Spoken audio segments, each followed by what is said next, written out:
Current live.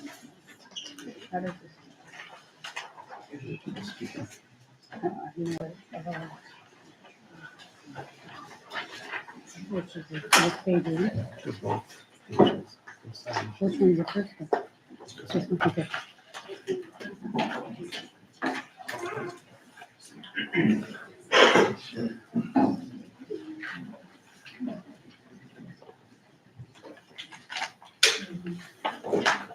You're right.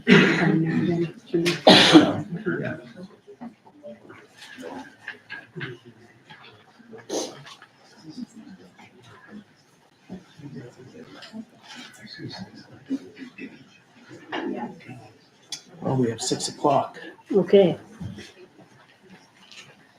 All right. Welcome and thank you for joining us this evening. I'd like to call the meeting to order. Please join me in the Pledge of Allegiance. I pledge allegiance To the flag of the United States of America and to the republic for which it stands, one nation, under God, indivisible, with liberty and justice for all.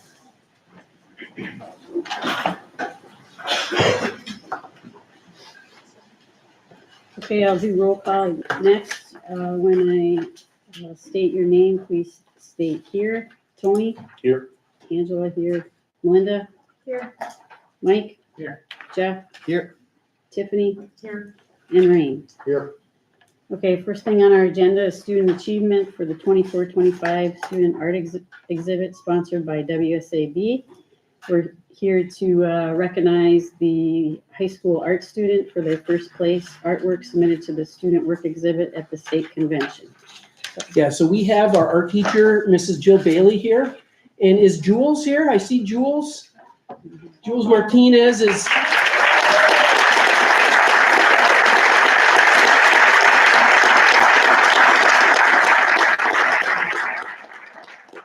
Jules is representing Wrightstown across the state with the #1 first place exhibit that was submitted to the WASB, the Wisconsin Association of School Boards. And that's her work right there. So we're very proud of her. Very nice. Excellent. Thank you. Thank you.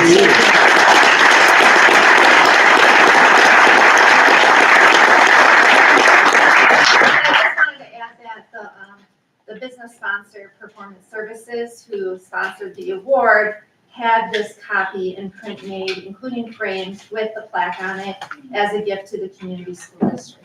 So, Jules has the original, the one that we submitted, which was a copy, and I believe Performance Services also kept a copy for themselves. I appreciate, Jill. I just want to, make it known that I understand every year you have students create this work and submit it. And we had, I believe, was it 5 other students submitted work? There's 5 in total, so 4 in addition to Jules. 4 in addition, okay. Thank you.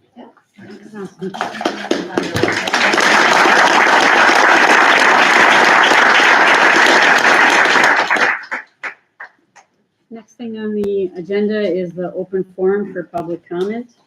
I would like to thank all of you for attending tonight's meeting. We appreciate your engagement and participation, as they are essential to ensuring the best possible educational environment for our students. At the heart of our discussions and decisions is a commitment to the well-being of our students. We value every concern brought forward and recognize that each perspective contributes to enhancing to their educational experience. While we are here to listen, responses may be provided at a later time. To ensure a productive discussion where every voice is heard, we kindly ask that all participants adhere to the public forum protocol, which allows up to 5 minutes of speaking time per person. This guideline ensures that everyone has equal opportunity to share their thoughts and concerns. Please make sure that you have signed in if you wish to speak. Each participant will be called to the podium in the order of the sign-up sheet. Board members will not respond to questions or comments during the open forum. We also ask the public to remain respectful and to follow the meeting protocol outlined in the agenda. So the first one that we have here is Jack Lewis.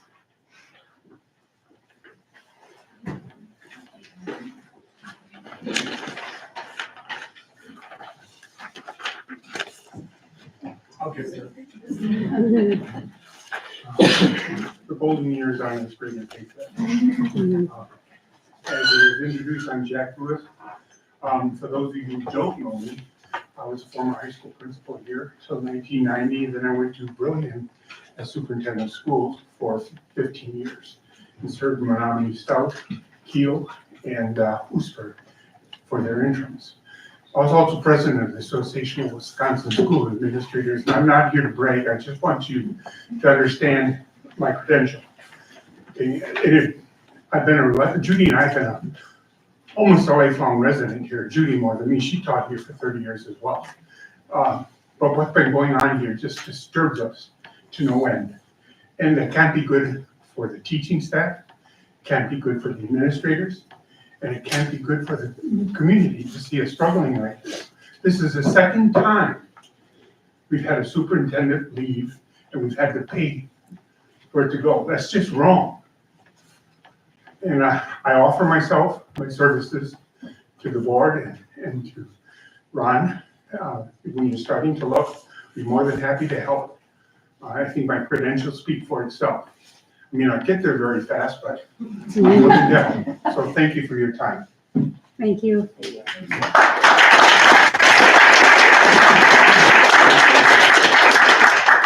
Next that we have is Sue Byers.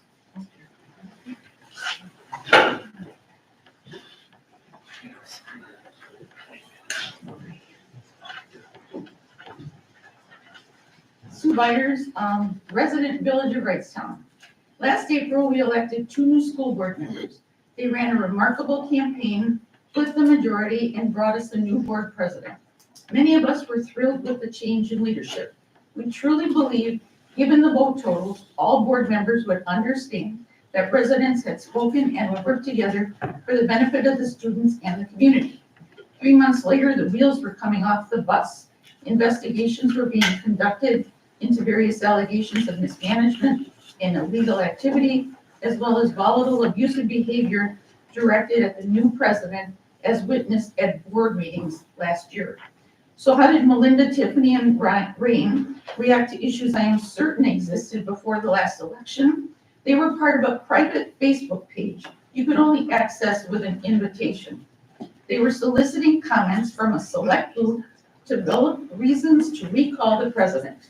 They did not want to hear from people like me who were very happy with the new board and the tone. And this divisive behavior carried over into meetings where they sat sullen, combative, and voted no to allow more speaking time, no to streaming meetings, no to approve meeting minutes, no to go into executive session, but yes to implementing the new Title IX. And then they arranged for a generous donation of timber rattler sod to be installed at the Wrightstown field, which sounds really nice, but they never informed the other 4 board members who found out about the event after it occurred. These people keep saying our students deserve better. This behavior does not strike me as right, and Melinda is running for re-election. Next, they created a recall petition site. I'd like to interrupt. I 12 think You we're- can't interrupt, hold on, out of order, continue. It's 12 coming. violations. Continue, of out of order, Yes, out of yes. order, out of order, Out of order. out of order, continue. Next, they criminal attack, call petition with 12 violations of board policy. I'd like to go over a few and tell you what the actual policy states.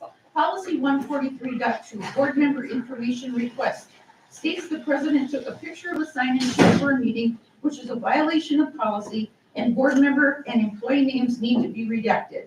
False. There is nothing in this policy that references a picture or redaction. Policy 144.3, conflict of interest.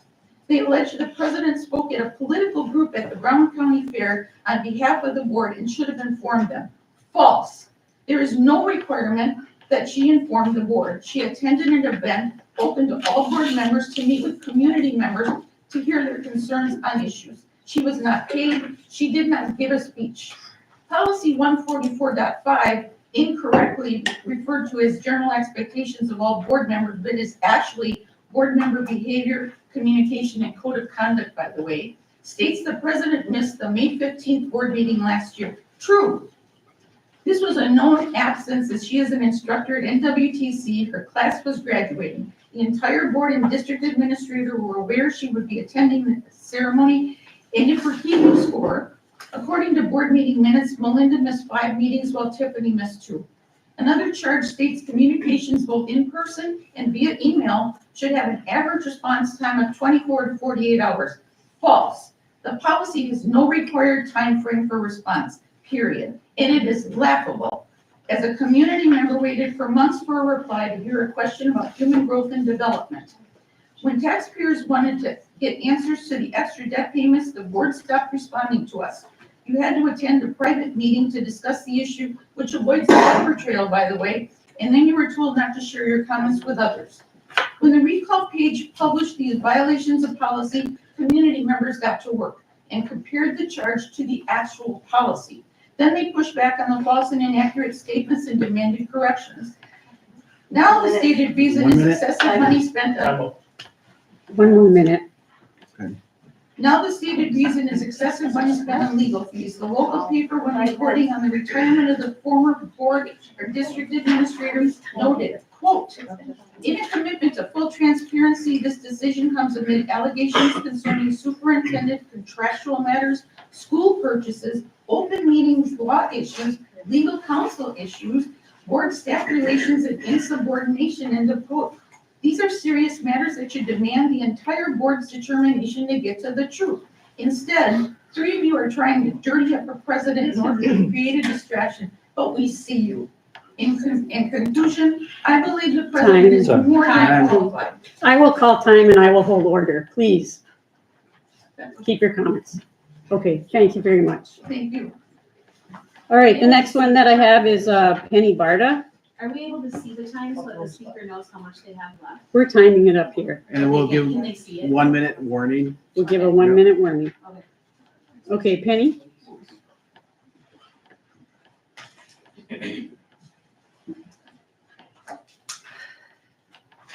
Dear members of the Board of Education, my name is Penny Barta. I was born and raised in Wrightstown. I moved to Green Bay when my husband and I were first married, and we moved back to Wrightstown when our daughter started school. I work and live in Wrightstown and have raised my children in this wonderful community. I have always been so proud of our town and school district and what it represents, and I believe that we have really something special here. Sorry. That's all right, take your time. However, I come before you today with a growing concern. It has been evident that our Board of Education is deeply divided, and this division is hindering the progress and success of our schools. I am concerned that the focus is no longer on what is best for all students in our district. Our children deserve an environment where decisions are made with their education and well-being at the forefront. Yet I worry that this is being overshadowed by personal agendas and differing viewpoints. As a community, we can and should have differing opinions. This is natural and even necessary. But we must remember that the ultimate goal is to do what is best for our children, the future of Wrightstown. Right now, it feels as though we have lost sight of that. I fear that this lack of unity is not only affecting our students, but also our dedicated staff. We are at risk of losing really good educators who are already under immense pressure. The last thing we want to do is create an environment where those who care most about our children feel unappreciated and unsupported. I urge you to put your personal differences and work together to find common ground. The focus must be on creating an atmosphere of collaboration and respect where everyone is working toward the same goal, the success of all of the children in our district. It is critical that all of us, from the Board of Education to teachers, administrators, and parents, work as a team. When we do so, we will truly be able to create the best possible educational experience for all of the children in Wrightstown. Thank you for your time and consideration. Thank you. Penny.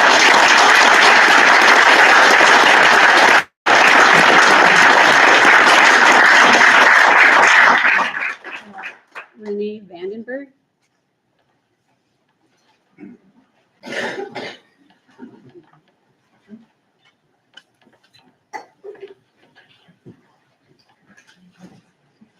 My name is Renee Vandenberg, and I know very, very little about what's going on. My kids graduated from high school here. I pay taxes, I live in the community, and have been unable to get information.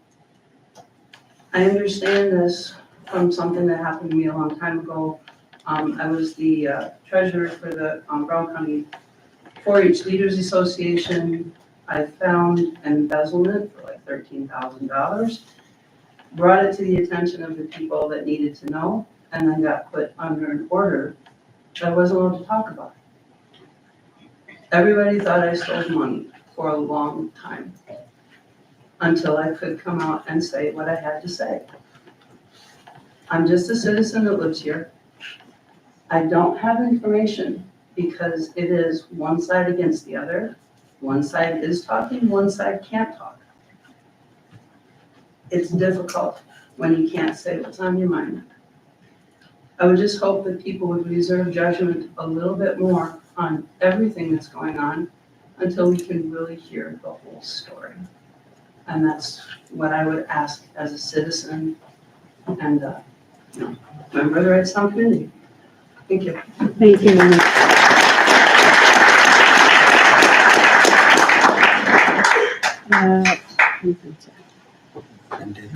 Jennifer Vendetti. Vandahai, I'm sorry, I can't read your writing. Mhm. Well, I had something else to talk about, which I will talk about that in a minute, but I do want to just clarify that none of these board members had anything to do with the Wrightstown baseball field.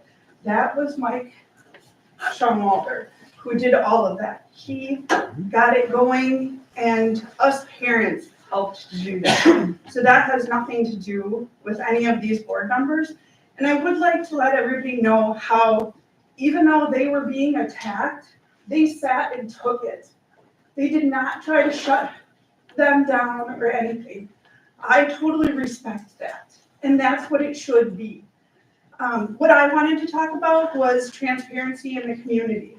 Everyone is talking about how we need to be more transparent, but yet nobody is being transparent with us. We have many questions that are not being answered. So let's dive into what is transparency in the community. It's a practice of being open and honest about community issues, values, and goals. And if you're honest and transparent, then people can stand behind you. Even if they don't agree with you, at least they know what you're trying to accomplish. When they don't know, it comes down to, what do I think you're trying to accomplish? What do I think the board's trying to do? Right now, I feel like the board is trying to ruin the Wrightstown School District, and it makes me sad. I have 3 boys in this community. I have one who's graduated, one who's a senior, and a sophomore. It saddens me to see this. Like, we need you to be transparent, all of you.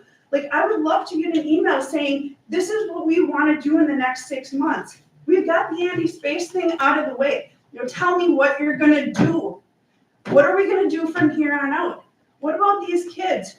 Our football team went to state this year, and I haven't heard at every meeting that I've been to, nothing about them. We had 50 football players work their asses off to get to state when no one really thought that they could or underestimated them, and they did it.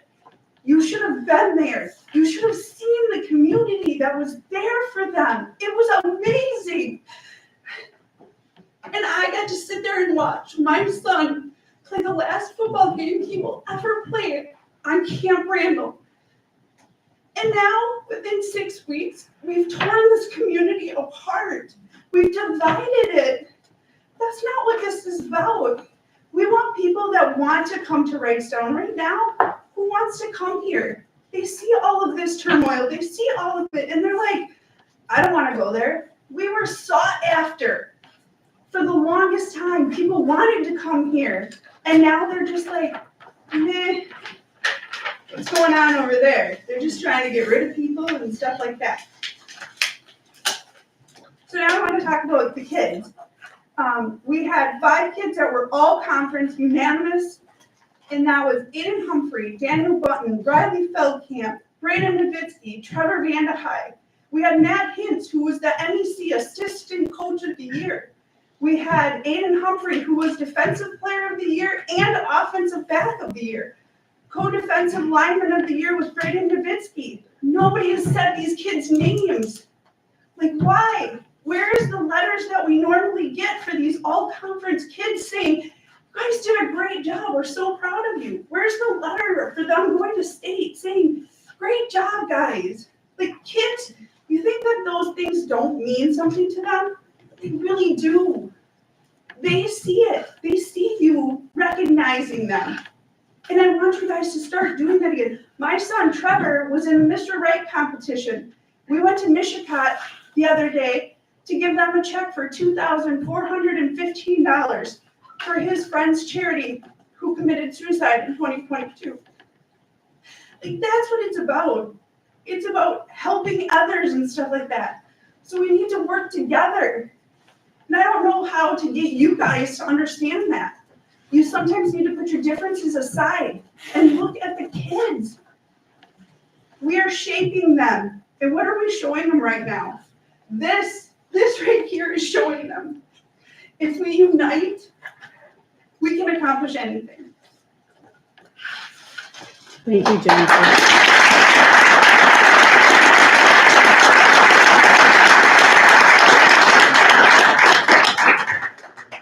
Okay, Linda Clemenson.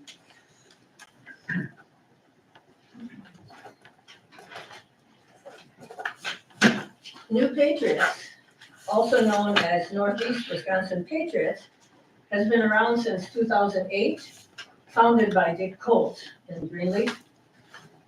It's a nonpartisan, patriotic, constitutional, conservative, local grassroots group. I have been on the board since its founding. All people are welcome to our monthly meetings, where invited speakers present on important issues of the day. We also, in election years, hold candidate forums where all candidates are invited.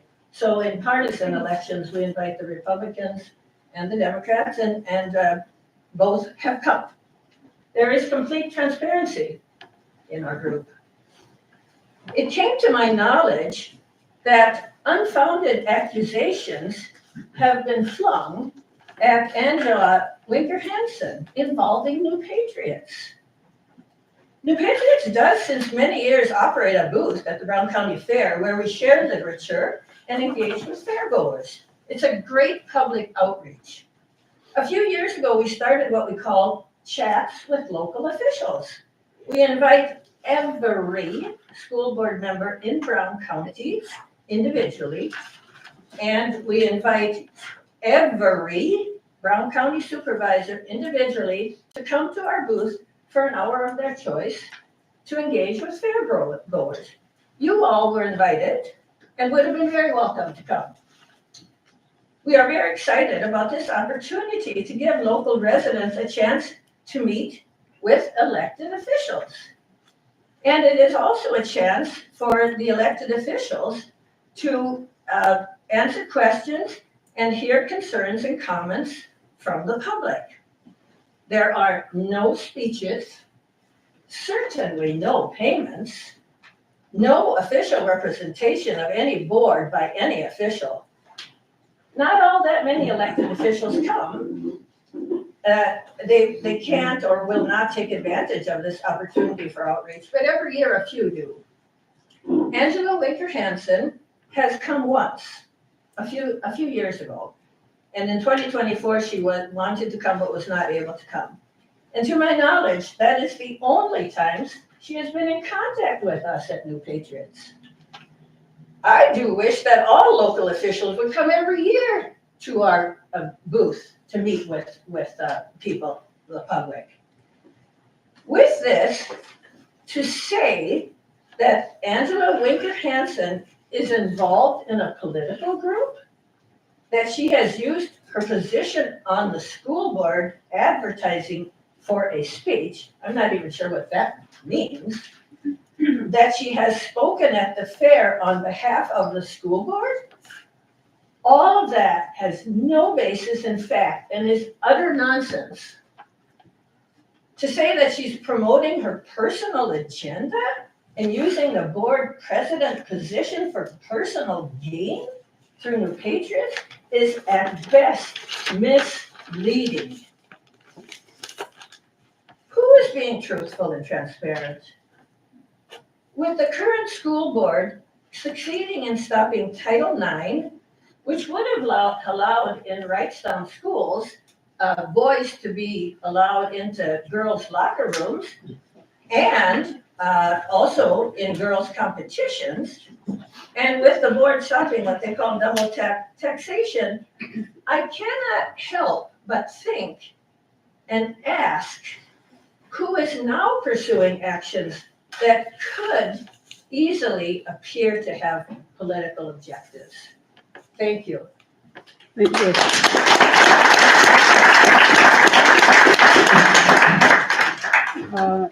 The next person I have is Laura Ackman. Thank you. Okay.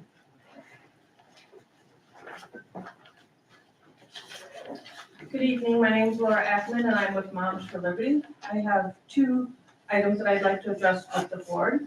First, I want to acknowledge you did the right thing by not changing your policy in August for Title IX changes. You may be aware that there's currently 18 lawsuits pending on Title IX, and 2 weeks ago, we had a court case in Eastern Kentucky that the court found the final rule of the Biden-Harris Title IX is vacated. What does that mean? They found the Department of Education, it exceeded its statutory authority. In other words, they did not have the authority to change the meaning of sex. It's male and female. The final rule violates the Constitution, and the final rule is arbitrary and capricious. It's important to note that the final rule under question is vacated in its entirety. New requirements for handling grievances, training, record keeping, etc., are invalidated and must be set aside. That is the legal thing. The finding prevents the federal government from enforcing the 8/124 rule, returning the rule to previous provisions as of 7/31/24. Therefore, the compliance with the Biden final rule is no longer required to protect our district's access to federal funding. As a result, it's important and advisable that you maintain your current policies. For Wrightstown, I would, however, ask to improve your current policy. Your policy states the board does not discriminate on the basis of sex, including sexual orientation and gender identity. I respectfully ask you to remove gender identity from this policy. Federal law does not recognize gender identity, and Wisconsin state law does not recognize gender identity. While we understand there are case precedents that still exist, common sense must prevail. In the case of a male wanting to use a female private space, offer them a single space option, offer them a staff facility where at least exposure would be to adults, not our children. This exposure can cause minor children trauma, which school authorities seem to ignore across the nation. If you did this, it would at least show goodwill that you made an attempt to accommodate that individual while protecting the opposite sex, which would be the majority. The reality is school boards are going to be sued no matter what you do. All I ask is that you use common sense and do the right thing. The second item I want to address is the new district scorecards, and specifically on reading and math statistics. As you may be aware, they have changed the standards, and I want to just share the impact it's had on your results. So in 22-23, you're reading 47.4% of your children in this district read at grade level. The new stats in 23-24 now show 64.5%.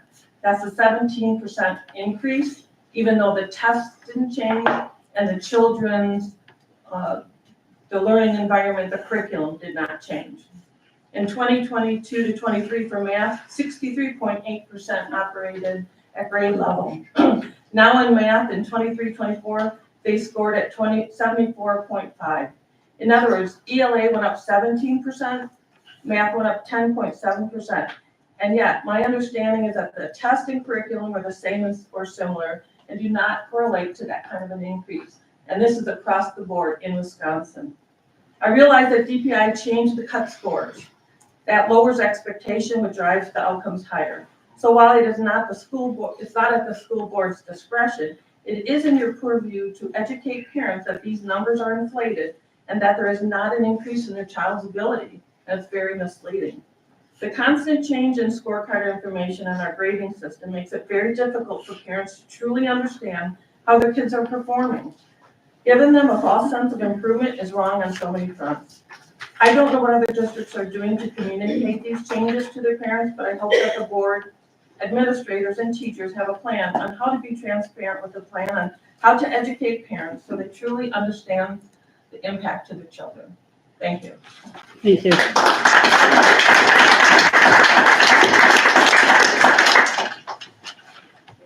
The next one is Jennifer Boylan.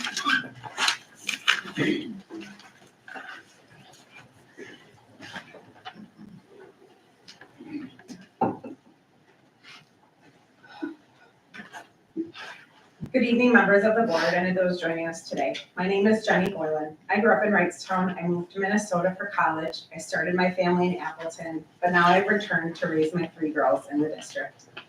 Thank you for the opportunity to speak with you today. It's an honor to address the board as I know you all dedicate yourselves to the future of our students, the success of our schools, and the well-being of our entire community.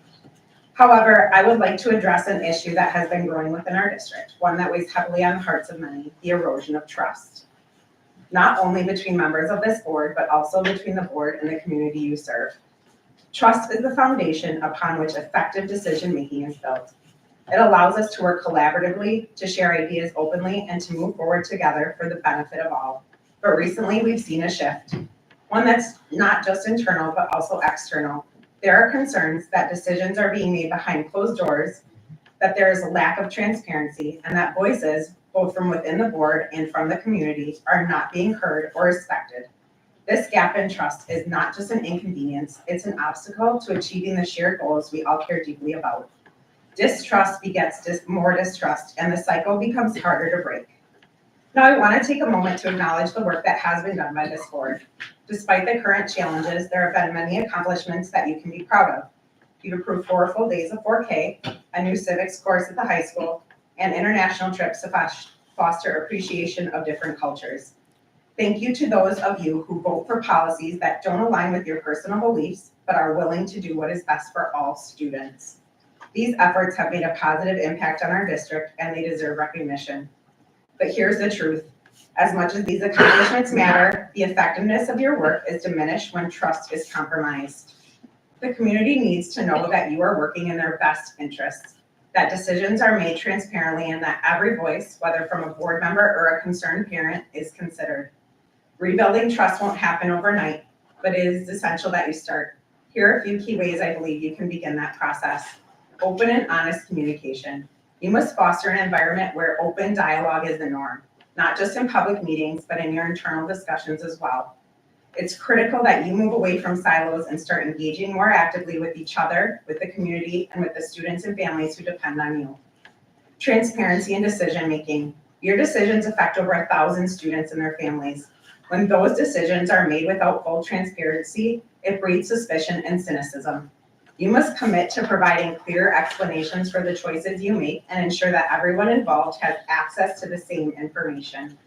The community deserves to know the reasons behind decisions, the processes guiding them, and the long-term vision for our schools. It's not just about delivering information, it's about delivering it in a way that is accessible, understandable, and respectful of the community's concerns.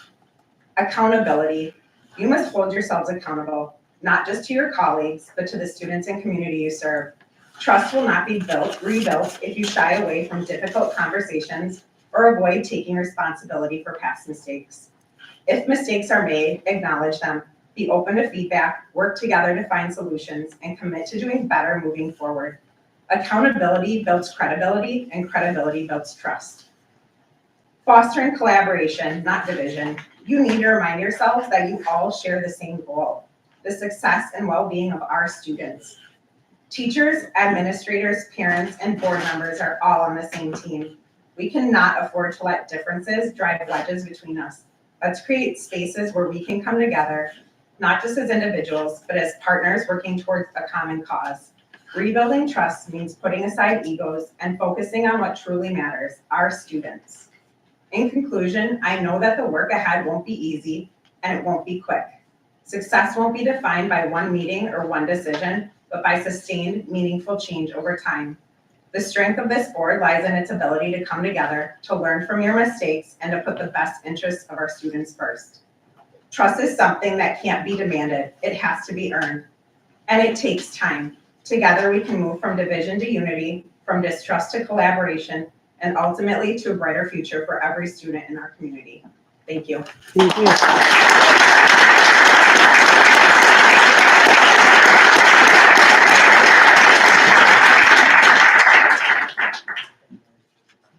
Aaron Winker.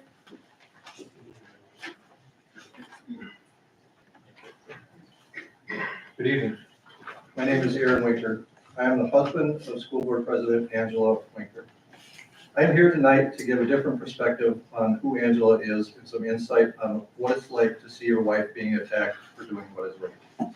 Who is Angela? Angela is a mother to our 3 kids. She is Nana to our 3 granddaughters, auntie and niece to our nephews. She is a highly respected college instructor that has taught thousands of students over the last 18 years, many of whom have become local business leaders and business owners themselves. She has consulted numerous businesses in the Green Bay area to help them grow and streamline their business. Angela is not a social butterfly that wants to be the center of attention, but when it comes to standing up for what she believes in, or when needed, Angela will stand up and fight for those that are afraid to speak for themselves. She is a confident, strong, and well-educated woman, and that often is not very well received by men that want to assert their dominance. I believe that is a big part of what is happening with this school board. These are just a few of the things you may not know about this amazing woman that I get to call my wife. As for me and my family, one of the hardest things for me to watch are people attacking my wife, knowing that what they are saying is not true. Oftentimes that has been extremely difficult. For example, when Angela came home in fear for her safety after a closed-door meeting where Rain verbally assaulted her, she literally was in fear that he would come to our house and try to harm her. Why would anyone that is on a school board think that is acceptable behavior? 2 men ganging up on a woman to try and intimidate her.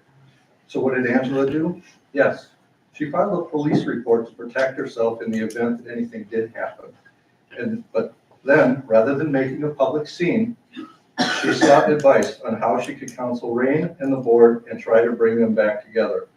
In spite of every attack, she was always looking for ways to fix this divided board and community. As you can see, that hasn't worked so far because I don't believe certain people want to fix it based on their continued actions. For me to see and hear all of the hatred and false misleading things being said about my wife is very disturbing. Knowing that 3 board members created a Facebook page to spread hate and misleading information should be truly disturbing to anyone that steps back and looks at it from the big picture. This is a school board, and they are setting an example of how to cyber bully someone that you disagree with. These are elected officials and former officials and a former superintendent that are actively promoting hate speech. You should be ashamed of yourselves. To read that a community member posts on Facebook, and I quote, "Angela and Jeff are frickin' idiots. I hope to God they go in the ditch on their way home from the meeting. I am praying karma comes for them." This is disgusting. If you support or even so much as find 1 ounce of satisfaction from a statement like this, you should not be anywhere near our children or have any influence on how they are being taught. How would you feel if your child read something like this? How do you explain to them why someone would be so depraved to say this? You say you pray to God. I don't think that is something that God wants you to pray for. Fortunately, I believe the majority of this community is made up of good, honest, and rational-minded people that can see through the propaganda that is being passed around. Angela and I are truly grateful for the support that the majority of the community has given us, and rest assured, I will continue to support my wife while she is on this board, fighting for the things that matter to this community. Thank you.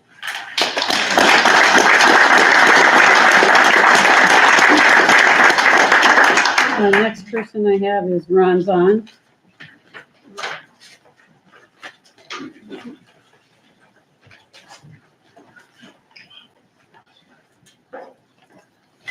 Good evening, Ron Zahn, a resident of the district.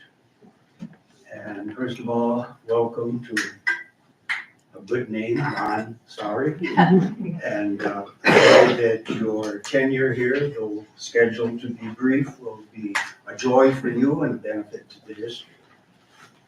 I'm not a social media guy. Anybody who knows me will attest to that, but at times I am shown what's on the media stuff. And especially regarding this apparent effort to recall a board member. Much of what's on social media is not understandable. Many citizens are asking what's going on, how do I find out? They suspect something isn't quite right.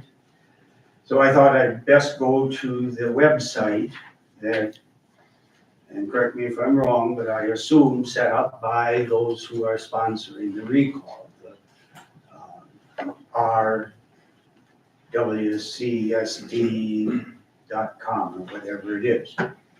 Spent a couple hours fishing around and they're trying to find solid information that warrants a recall.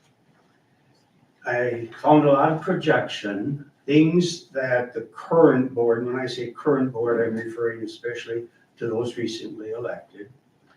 I find a lot of charges against them which seemed to fit better what I witnessed when I attended meetings of the old board. Rolling of the eyes when something was said that one didn't like, refusing to explain why one took a solid position on something, interrupting constantly when someone voiced a thought that you didn't agree with. Those are all things I used to see. And it seems on this website that that kind of thing is projected under the new board. I think that's backwards. Oftentimes it's unclear. I read it again. I don't know what's the point. Certainly not transparent, although the mission of the group claims that their goal is to shed light on the behaviors of certain school board members to help facilitate the recall of these members. I may have missed it, but I don't find multiple members listed on this website, nor what the things they've done that are so seriously bad as to warrant a recall. Special interests is mentioned a lot tonight and on the website.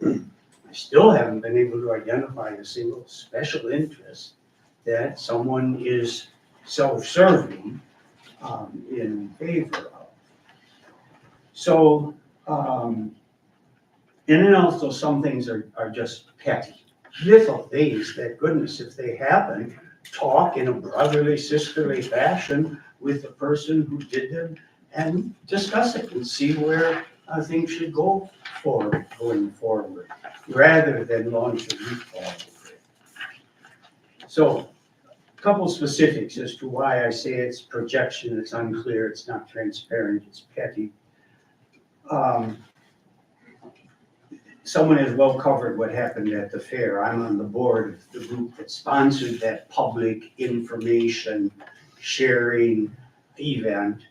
And frankly, I'm a little offended that someone would think that about our group, which has been around for 16 years and has done nothing but educate and help in the political arena. Then apparently there's a board policy that says that, 1 minute, Ron. 1 minute, thank you. I have 30 minutes, but move.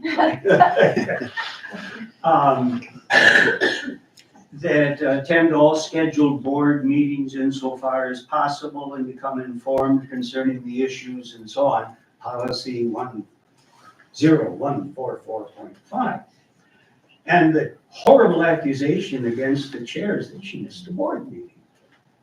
Oh my word, missed a board meeting. Then I found out it was evidently because she's on the staff at an educational institution. There was a graduation and staff is expected to be there. I thought she was home playing games on TV or something.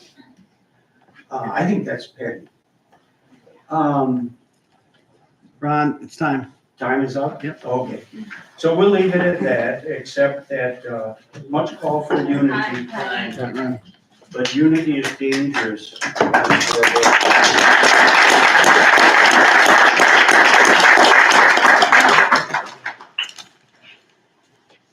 Amber Cox.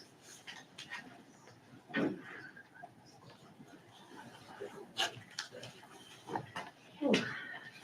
lot of feelings in this room. We got the cameras here and Jennifer, I heard you. I'll just stand up for a second and give the Wrightstown football team a round of applause. All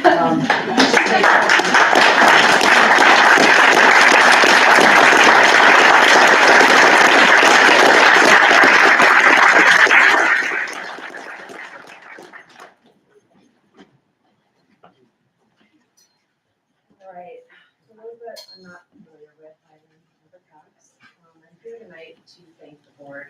And when I'm talking about the board, I mean the entire board. Your tireless efforts to support our students are very much appreciated. It's not an easy job, especially with temperatures rising the way that they are. Sitting before us are a group of individuals with a passion to do what they think is right for our students, our families, our teachers, and our neighbors. They all just hold different visions of what that looks like. I'm thankful that each of you is brave enough to stand up for the values that you believe best represent our community. You may not all agree on every issue, but the time, energy, and personal sacrifice that you all make deserves to be recognized. I'd also like to thank the board for several specific efforts. Let's start with the genesis of much of the tensions, the transparency that diffuse us. When the Wrightstown community voted on the referendum, it was shared that the debt would be repaid over a 20-year period. The referendum passed, and some of the members of the prior board decided that it was in the best interest to repay the debt in half the time. That resulted in double taxation and your property taxes skyrocketing. As a result, the community used their voting power to reject those decisions. As many others have expressed in prior board meetings, I'd like to thank the members of the board that heard the community and committed to upholding the repayment terms initially communicated to taxpayers. Our taxes went down substantially, and I appreciate those that championed that effort. Next, I'd like to address another elephant in the room, Title IX. Over the past year, Title IX regulations were a topic of contention within many school districts nationwide.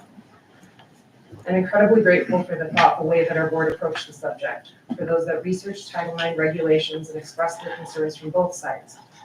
Dialogue on these topics from both sides can help expose risks that are involved with adopting or not adopting the regulations.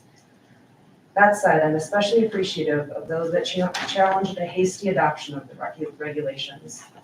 Many Wrightstown parents expressed concern with bathroom and locker room safety and a desire to protect sports for both men and women. It's important that we have board members that understand the difference between guidelines and mandates, between recommendations and the law. These skills enhance our board and allow our district to operate in a way that reflects the values of the majority of the Wrightstown community. My gratitude list would not be complete without addressing the countless ways that members of our board and some very gracious community members have demonstrated their commitment for transparency. For busy parents that are engaged in after-school sports, church activities, and other extracurriculars, it's an undeniable benefit to have these meetings streamed. As a signal of respect for the community, the public comment time allowance was increased from 3 minutes to 5 minutes. As parents are ultimately responsible for the upbringing of their children, I would also extend my thanks for those on the board that prioritize the formation of the Human Growth Committee, providing parental and community oversight to particularly delicate curriculum. I'd like to encourage the board to continue their efforts in informing, engaging, and collaborating with parents of the Wrightstown students. Wrightstown is a special community. Our students excel, our teachers are some of the best in the nation, and we have parents in the community that show up. But we also have the school board that is taking on the weight of the world to advocate for our children and protect many of our shared values. My family message is one of support, especially for those of you that are shouldering the brunt of the burden with grace and poise. You deserve to be praised, thanked, and publicly celebrated for all you do. I'm so thankful to have you as a part of the fabric that makes up this incredible school and community. Thank you.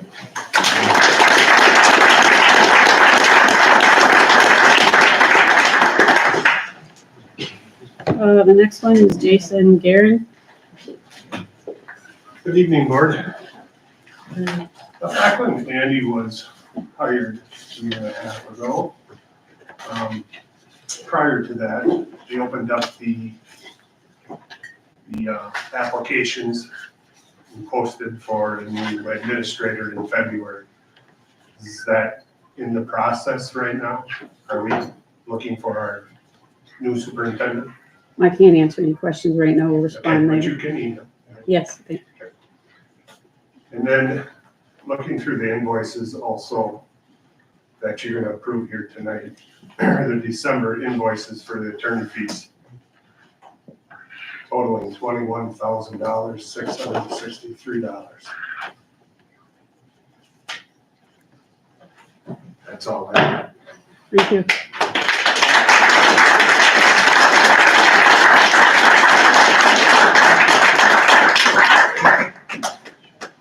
Betty Kazik? Or Kazik? I can't read the writing. Betty? Okay, here she comes. Is it Cossack? Kazik. Sorry about that. It's pretty clear I was a teacher, so.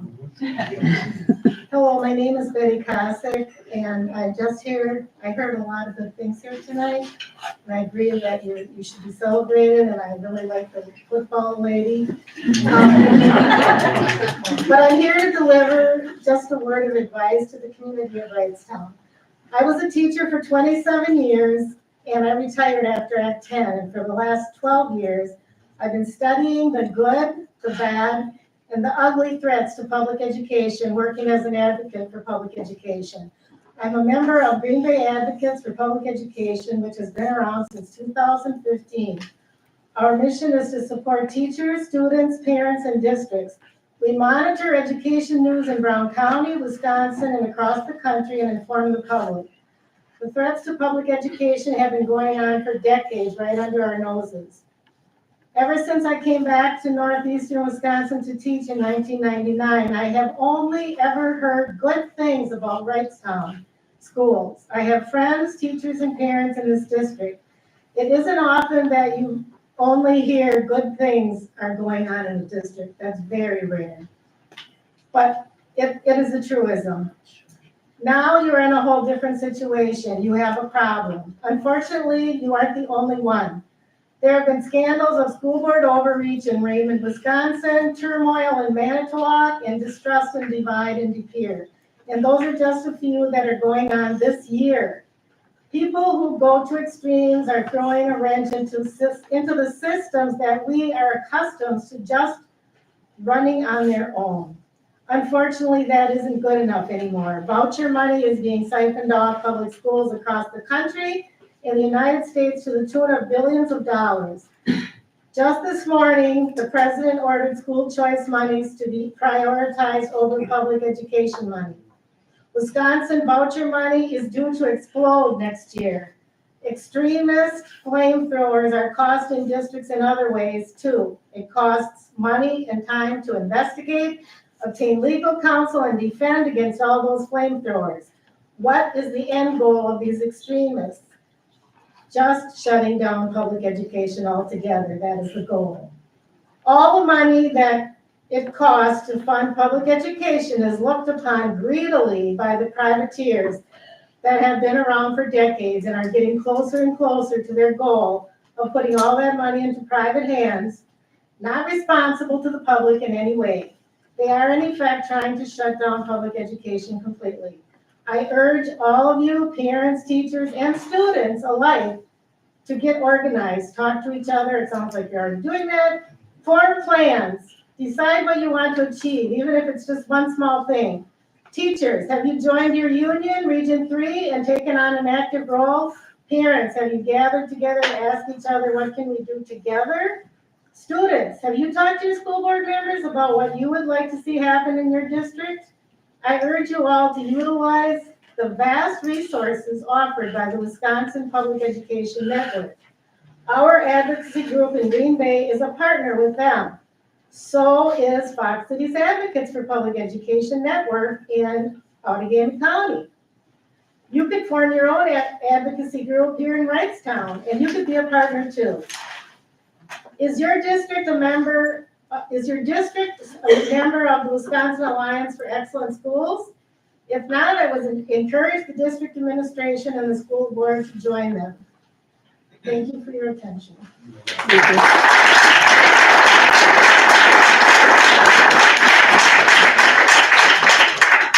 Mark Leonard.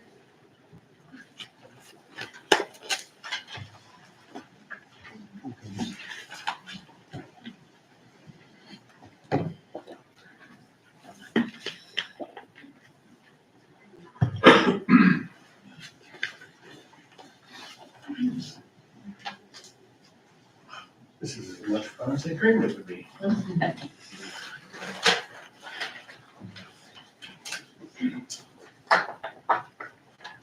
This whole incident is very bothersome to me. My kids went here and they excelled under all the teachers. And it was a very exciting time. I'm going to read this letter because I actually wrote this to be printed in the paper a couple weeks ago, but I got rejected.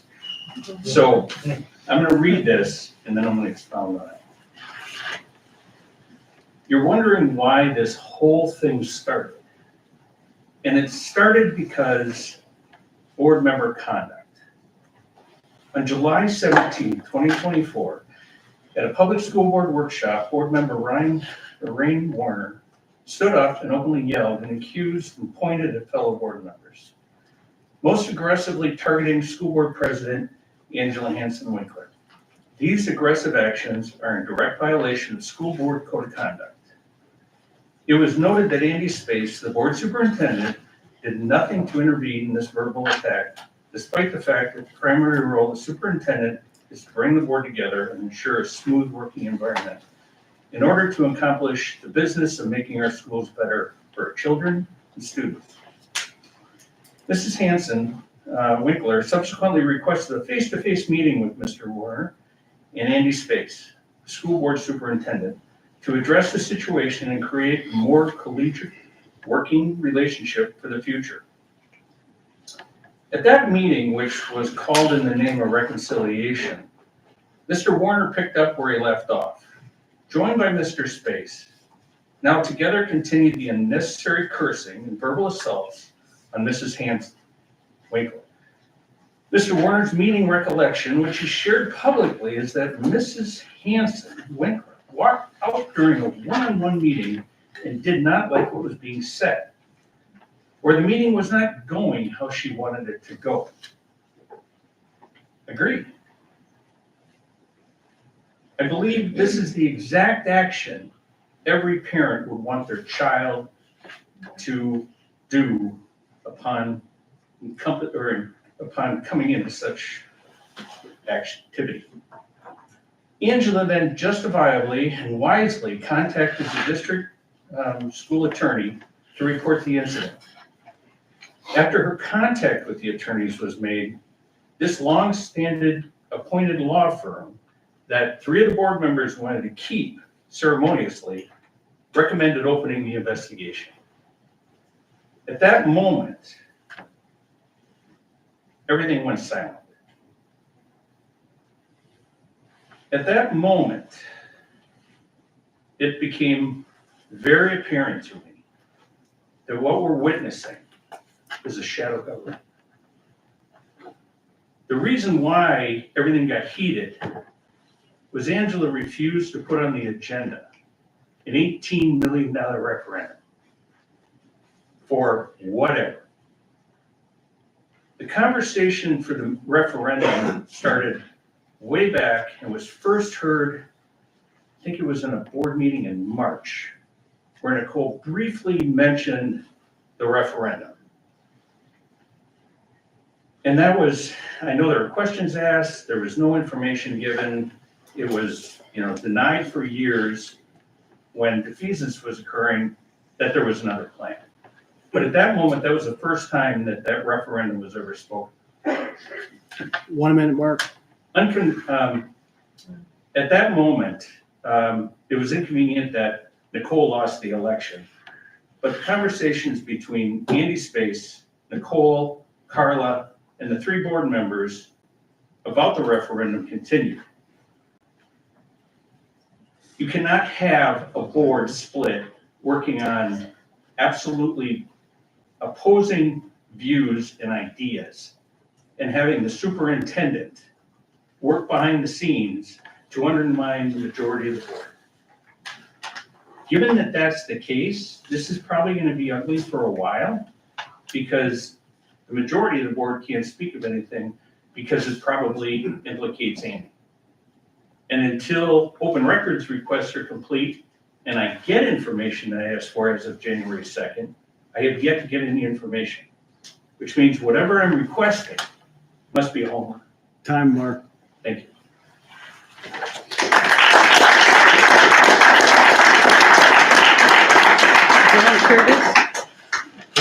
John Curtis?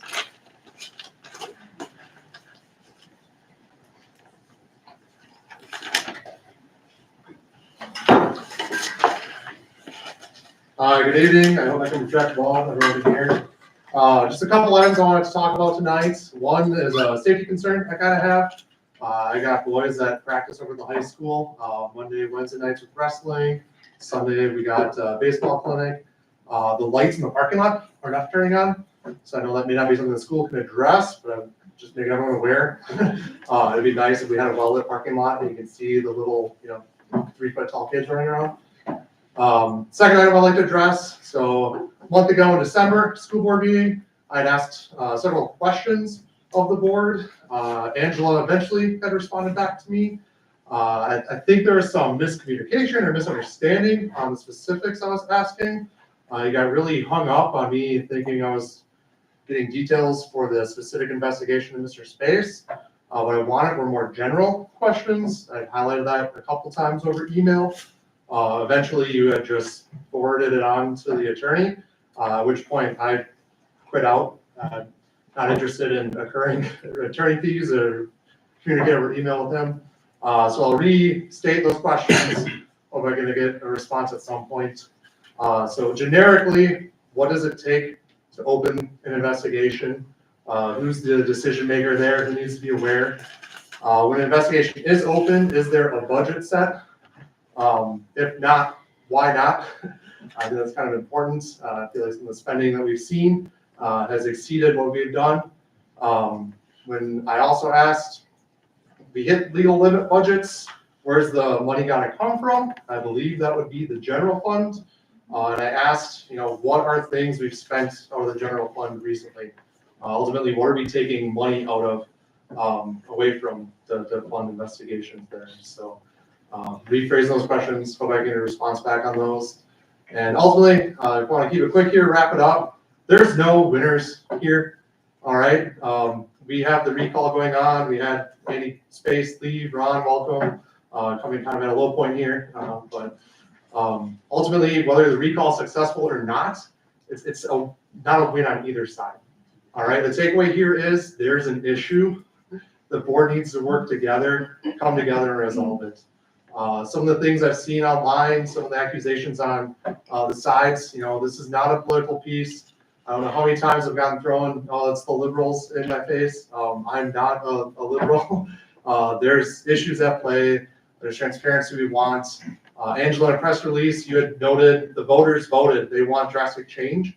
Wrightstown's a great district, right? We're one of the top schools in Brown County, one of the top 25, 30 schools in the state. I don't know what drastic change needs to happen when we're this successful. So for me, and I think someone else had noted, it'd be great to get that transparency. What's your 6-month plan? You've started rolling things out. What's your goal? What's the end goal, right? Football champs, they've got that end zone they're looking for. What's your end zone? Thank you.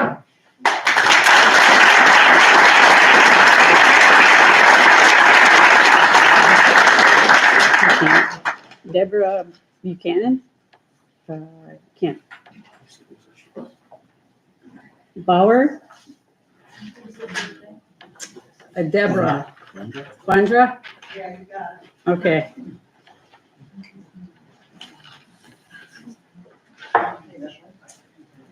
I don't normally like speaking in things like this. That's We moved okay. in, maybe 6 years ago. The thing that was most concerning, we're not answering that. The thing that was most concerning in this was when I heard accusations of budget money. Budget money always sorts itself out, its numbers. When everything comes out, we're gonna know that, I believe that it's not true. I sat on a board with the Indian Trails Association, having to worry about private land that we were being taxed for. I sat on a board with the Wisconsin Children's Museum, when they were a fledgling organization at Bay Park Square Mall. I did foster care for 20 years, had tons of kids through our house. There are a lot of things that are said that can't be said when you're going together trying to solve something. They can't all be said. I had to deal with inclusion during the Bush administration. I had a son who needed extra teaching and none of the teachers wanted to do it. We had a talk. We had to have talks. Those things have to happen. I think we're showing our kids in this whole thing a lot of anger, which I don't think is needed. I think there needs to be discussion. Yes, there needs to be answers. Yes. I loved Mark's comments, wherever you were, Mark, the well thought out. And again, things that you cannot talk about sometimes until things all come to a head. I feel personally, everybody should stop, breathe, and let the board do their job. Let the board do their job. I have sat on boards, I have seen things happen. Let the board do their job. And I rest my time. Thank you.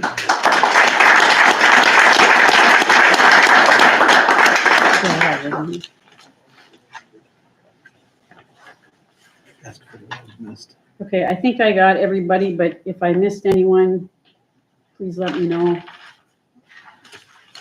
Okay. There is someone. And just, Somebody coming in.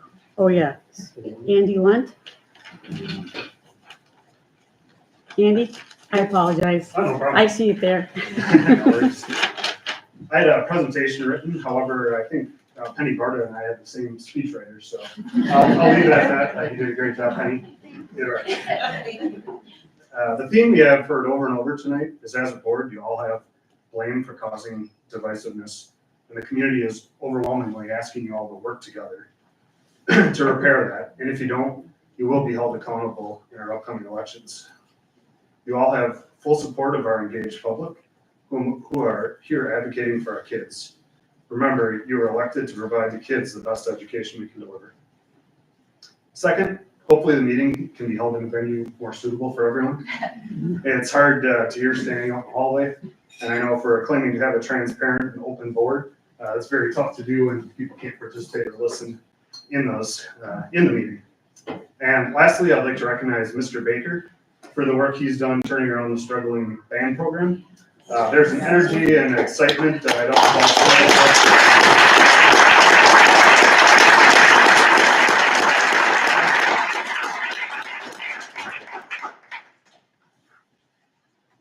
Okay, anybody else that I might have missed on the sheet? Okay, all right, well, I just want to tell you, thank you for speaking. I know there's a lot of emotions and some of it's you know, it's very hard for everybody to be speaking. I'm sorry?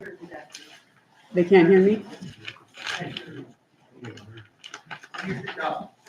I just want to thank everybody for attending. I understand that we have a lot of emotions in the room. It's hard for people to speak when they're under emotion, and I definitely empathize with that. Everything that has been stated, we're going to take wholeheartedly, and we're going to try really hard as a board to work together. One of the things that Ron is going to work with us on is common commitments as a board starting next week. But I do appreciate all the feedback and everything that has been shared with us. I can feel the energy and the support and the care that you have for the students, and that's what really hits home, I think, with me and majority of the board members. So I appreciate your time, and we will make sure we listen and try to work together as a board. On that note, any other questions or comments, feel free to reach out to any of us. Particularly, I would say reach out to Ron, as I think he will do a really good job bringing our community together. So thank you.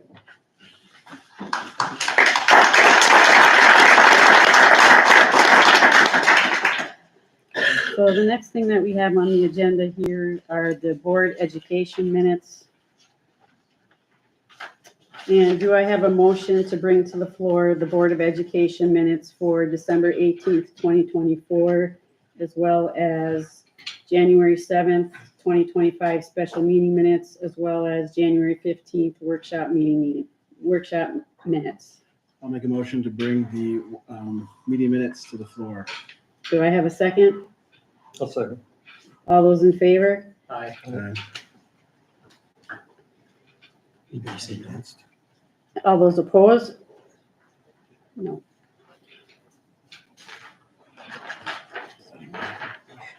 The floor is now open for any discussion or questions on any of the minutes. Does anyone have any questions or discussion?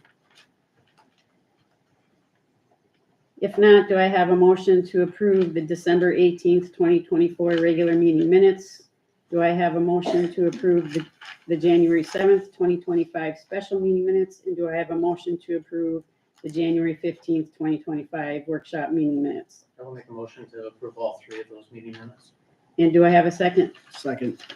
And anybody, or all in favor? Aye. Anyone opposed? Motion carried. Do I have a motion to bring to the floor the availability for space of open enrollment? I'll make a motion to bring the availability of space for open enrollment. Do I have a second? I'll make a second. Who's that, Tony? Yep. All those in favor? Aye. Any opposed? All right, the floor is now open for discussion on open enrollment. Anybody have any questions or discussion on open enrollment? I'm just wondering why we're going over it again. In our last workshop meeting, we had already discussed and voted on it. If I Go ahead, Ron. can, so I put an administrative recommendation together based on this. You did at your last meeting vote, but the, the agenda did not say it was for a vote, it just said it was for a discussion. And so technically what we need to do is put it back on the agenda with, for a vote, so that it's noticed to the public that it'll be a vote. We noticed it at the last meeting that it was just for discussion. So I'm making an assumption that you're gonna still approve it. You approved it at the last meeting 7-0. The memo is up on the screen there that put a little background in what I just shared, talking about why I believe it's in the best interest for you as a board to approve it again, because this time it's in the agenda, so the public is made aware of it, that you're gonna vote on it. And you weren't at the last meeting, that agenda didn't say you were gonna vote, it just said you're gonna discuss. So that's why I recommend that we put it on there. Thank you. Any other questions or discussion? Who put the agenda together? Hillary and I. This month or last, or this meeting or the last one? Hillary and I. So do I have a motion to approve the space for open enrollment for the 25-26 school year? I'll make a motion to approve the availability of space for open enrollment. And do I have a second? I'll second it. All those in favor? Aye. Any opposed? Motion carried. The next thing we have on the agenda is summer school coordinator for 2025 recommendation. Do I have a motion to bring the summer school coordinator for 2025 recommendation to the floor? I'll make a motion. Thank you, Tiffany. Do I have a second? Second. Thank you, Jeff. All those in favor? Any opposed? I open the floor now for anybody to discuss the summer school coordinator for 25-25 recommendation by Ron. Did everybody have an opportunity to read in the packet the recommendation? I have it up on the screen. Just a quick summary. We had a former employee who was in charge of this as part of their duties. They left the school district just before school started. That position was not filled. And those responsibilities were divided up amongst a variety of staff members. Summer school was one of them. And so based on input from the administrative team and from staff, we have a person on staff that is interested in this, Mrs. Katie Hayes. She is our library media specialist. And what we're looking for here is approval of Katie to be the 2025 summer school coordinator. All right, any questions? Okay, do I have a motion to approve Katie, how do you pronounce the last name? Hayes as presented for the 2025 summer school coordinator? I'll make a motion to approve Katie Hayes as the summer school coordinator. And do I have a second? I'll second. Thank you, Rain. All those in favor? Aye. Any opposed? Motion carried. Next item on the agenda is the 23-24 audit report.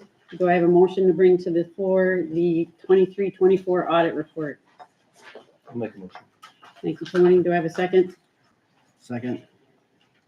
All those in favor? Aye. Anybody opposed? Okay, at this time, I open the floor for the discussion of the audit report, either by Dan or Kerber Rose. So the board members tonight, we have David Mitch from Kerber Rose. He's our lead auditor. We performed our audit report this year. The district is in an excellent financial position. I'll send it over to Dave to kind of go through his process so you understand what happened and how we're going to move forward. All right, well, thank you, Dan. As Dan mentioned, my name is David Mitch. I'm one of the government audit shareholders at Kerber Rose. This is the fourth or fifth year I personally worked with the district. I know Kerber Rose worked for the district for a number of years before I joined Kerber Rose. We probably worked with about 56 school districts across the state of Wisconsin. So we've got a lot of experience working with them and also see a lot of different things amongst school districts. But first and foremost, I just wanted to thank Dan and also the rest of the people in the business office. Once again, we showed up to do the audit.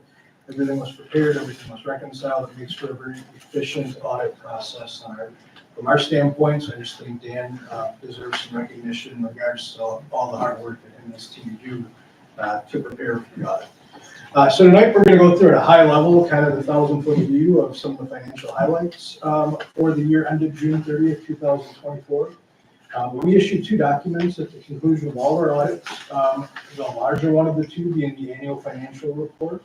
The smaller one of the two is the management communication letter. We're going to start by going over the annual financial report first. And I'll refer to printed page numbers and also PDF page numbers for those of you that are following along. But the first page that we're going to look at is printed page number 1 or PDF page number 5. This is the independent auditor's report. Essentially, this is why the school district and every other municipality in the state of Wisconsin has an audit done, and that is to receive an opinion on your financial statements. Our opinion is listed or stated in the second paragraph on this page. It states that in our opinion, the financial statements referred to above present fairly in all material respects the respective financial position of the governmental activities, each major fund, and the aggregate remaining fund information of the district as of June 30th, 2024. So in other words, this is a clean or unmodified opinion, the highest level of assurance that we can provide as auditors on your financial statements. So very positive, very good news for the district in regards to the audit opinion. Next, we'll look at printed page number 6 or PDF page number 11. This is the balance sheet for all of the governmental funds that the district has.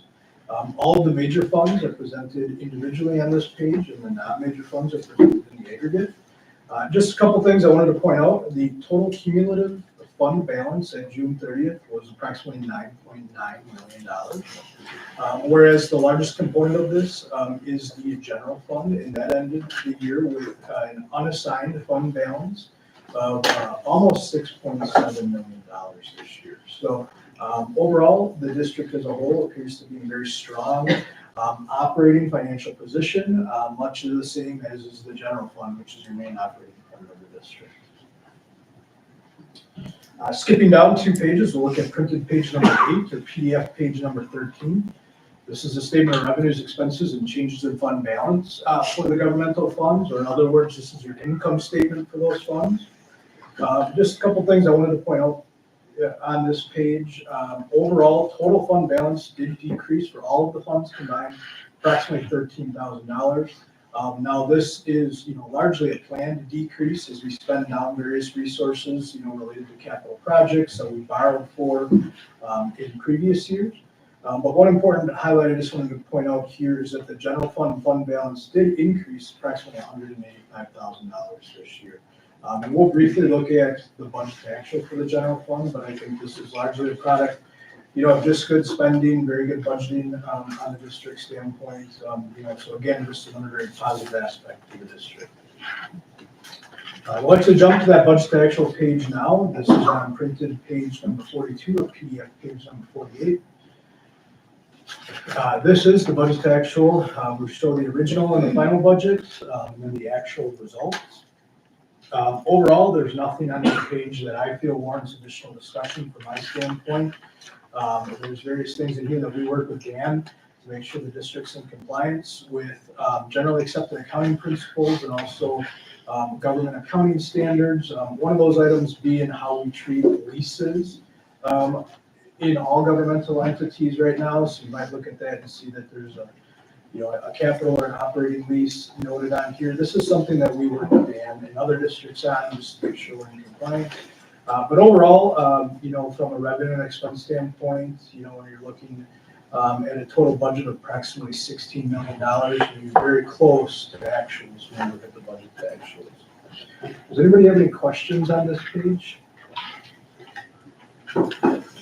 Just to clarify, this is from last year, 23, 24, so that doesn't include July 18 now. Correct, yep.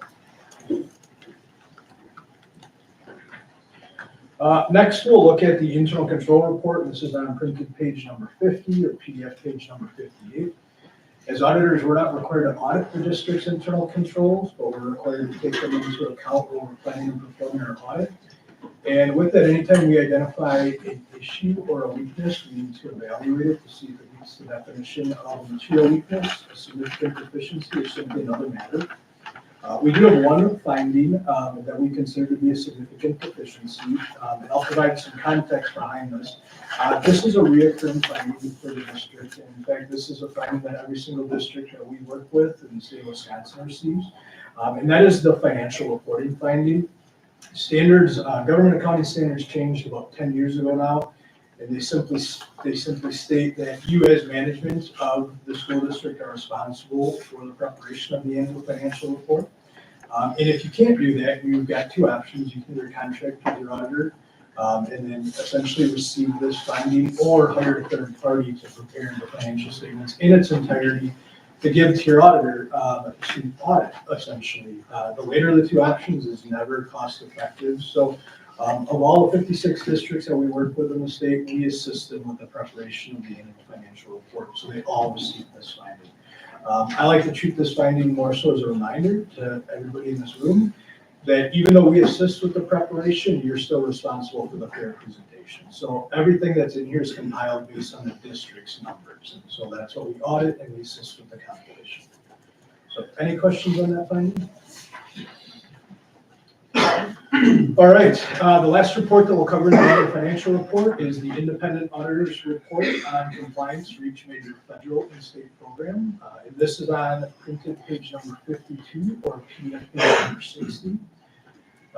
This is, as I stated, our report on the compliance for each major federal and state program. Since the district expends over $750,000 annually in federal expenditures, you're required to have a federal single audit. In the state of Wisconsin, we have a federal single audit, we're required to perform a state single audit. So what this entails is a lot of transactional or detailed testing to make sure what the district is claiming under the grants that we test is allowable and eligible as part of that grant agreement. So I'm happy to report that for the federal grant and the state grants that we looked at, there was no issues of non-compliance. So everything that the district is spending their money on is allowable, per the grant agreements. So again, just a very positive aspect of the district. And with that, that's all that I was going to talk about in regards to the annual financial report. Does anybody have any questions before we just briefly talk about the management communication letter? Go ahead. I'll ask my questions later. Pretty good. Okay. So lastly, I'm just going to comment on the management communication letter. This is a standardized communication for the most part that we issue at the conclusion of all our audits. For the most part, it's just an overview of how our audit went. It does include disclosures related to the significant estimates that we're allowed to account for in the financial statements, and these are all set forth by standards. These aren't, the district or your auditor saying, I think this is an estimate. These are all things that are based and substantiated by either actuaries or, estimates as far as useful lives. Again, and it's very common to have all of those amongst all municipalities in the state of Wisconsin. And then it just reiterates the finding that we talked about, the financial reporting finding. And then if there were any additional matters that we felt warranted additional disclosure or discussion, we would disclose them in this letter. And once again, there was nothing that we felt needed to be presented in the management communication letter. All right, any questions from anyone? Can you go to page 18 on the page? Page 18? Yep, it would be 23 on the PDF report. Sure. Just have some questions about this. Yep. New to the board this year. So it says the district has investments in the Wisconsin Investment Series Cooperative of $6.2 million. Mm-hmm. I'm curious if you can give me a little insight to what that is for and how we can use that money. Sure. So what it's about. Yep. So the district utilizes what we call pooled cash, meaning that each fund in governmental entities is essentially like its own business almost, right? And so rather than we track the cash in each one of those funds, but when you use pooled cash, those are the resources that are accumulated.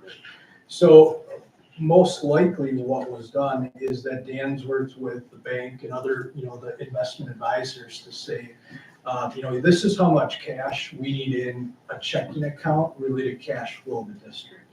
The WISC investment series and there's actually 4 different WISC type of investment accounts that you can invest in, was paying very high interest rates over the past year. So what the district did, along with a lot of other districts that were very proactive in earning additional interest and really utilizing and recognizing the value of what you had, moved money into the WISC accounts, the Wisconsin local government investment plan, that the LGIP, that's another very common investment vehicle. It's like an investment, but it's very conservative, meaning there really isn't any risk or any volatility in market. And I mean, the district can utilize that simply by authorizing a transfer out of your WISC account into your general checking. So okay. Yeah, it's not tied down, anything like that. It doesn't have term limits on it. Like So if we had to use that money for something to cover expenses, we could. Oh, absolutely. Yep. Okay. Yep. Okay. Yeah, it's really because reading this, it says that, the one has a 14 minimum investment day period with a 1-day business withdrawal, and the other says allows check writing privileges.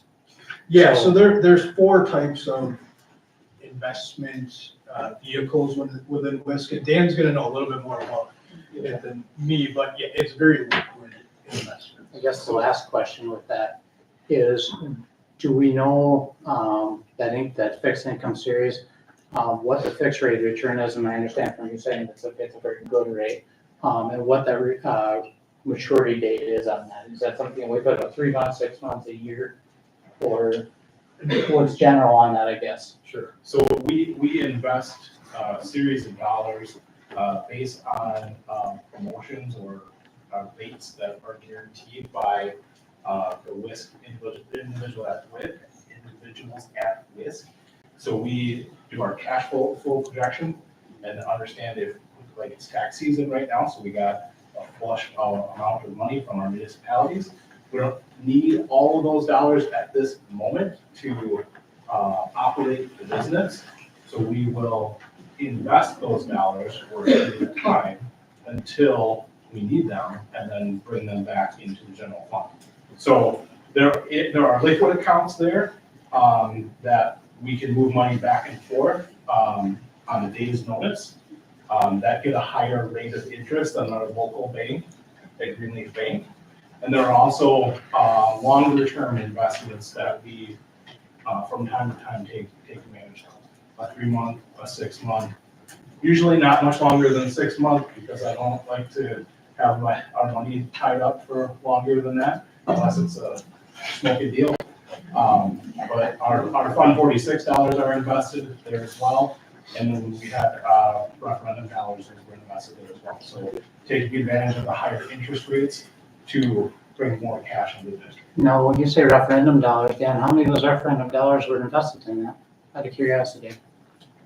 All of them were. All of them were in there? Yeah. Okay. Yeah, so when we borrowed $28.7 million, we weren't gonna make a payment or buy anything specifically while the construction process and bidding process was happening. So that was invested over time to maximize the dollars that we have available. And those dollars from the referendum were able to go back in and provide more projects at that time. Is this an average balance, Dan? Is this what was normally in this account? This would be end of the year. Yeah, June 30th. So as Dan alluded to right now, the district, you're flush with cash, right? Because your main source of revenue is what you're receiving right now, your property tax. So, having this type of liquid cash or short-term investments like this is really important at June 30th because districts don't see an influx in cash until October, November. So it's really important that your yearly cash flow, I mean, we're seeing more and more districts needing a short-term borrow in that September, October, November timeframe, and all that does is add costs. And that's the reason I bring this up is because when I got on this board, I was brought forward from the past superintendent, the superintendent at the time, that this district was in dire need of coming to a operational referendum of $100,000 to $150,000. So that's why I asked this question, is because, we need to know what's going on, what's here, where we're at. Yeah, So that's why I asked this question. Yeah, If that's something we needed to access, and we have that money, that's where we're gonna get it from, instead of going back to the people that asked them for this month. Yeah, so it's really important to understand that this is at a point in time. Right? This is a hard stop date of June 30th. Yep. When you look at, and I know Dan does a great job at this, at looking at cash flow projections, right? When you really understand the revenue streams that come in, very little cash comes through the door until October, November. And that, Dan does a great job at filing claims timely. There's districts who file title claims and idea claims once a year.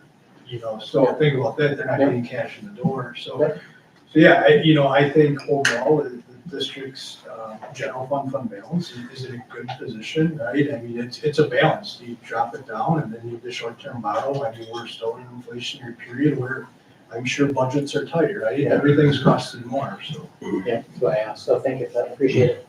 So I'd just like to share that Dan provided me with and explained the Fund 46 investments. And Fund 46, for the people in the community that do not know, it's a fund that is set aside for building maintenance and improvement. And what I saw from the data that he gave me, he used some very, very excellent investment tools, and the interest rate stays into that fund. Is that correct, Dan? So I see the hard work. I saw several years of this information and it was excellent. So thank you, Dan. Any other questions? Okay, if there's no other questions, then do I have a motion to approve the Kerber Roads 23-24 audit report as presented? I'll make a motion to approve. Do I have a second? I'll second it. Thank you, Mike. All those in favor? Aye. Any opposed? Next thing on the agenda would be finance. Do I have a motion to bring to the floor, discuss and possible approval of finance on the monthly bills listing and receipts? I'll make the motion. Thank you, Tony. Do I have a second? Second. Thank you, Jeff. All those in favor? Aye. Anybody opposed? All right, the floor is open now for any discussion or question on the bills listings. I have a question about the community health worker coming out of the general fund. I thought that was a fund, is that a reason why it's not out of here and not out of Fund 80? So that a question for Dan. What was the question?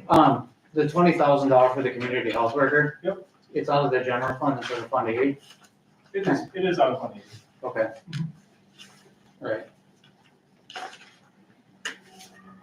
And then the other question was about the wellness center ones. Did we have an account for the wellness center, Dan, that we took out of? The Wellness Center is out of Fund 80. Oh, so, okay. Thank you for So that. I think, Corey, I don't know if it's scrolling, Corey, I think if you scroll all the way down to the bottom of this document. So this here will show you the balances that will take it from each one. So Fund 80, Community Service Fund.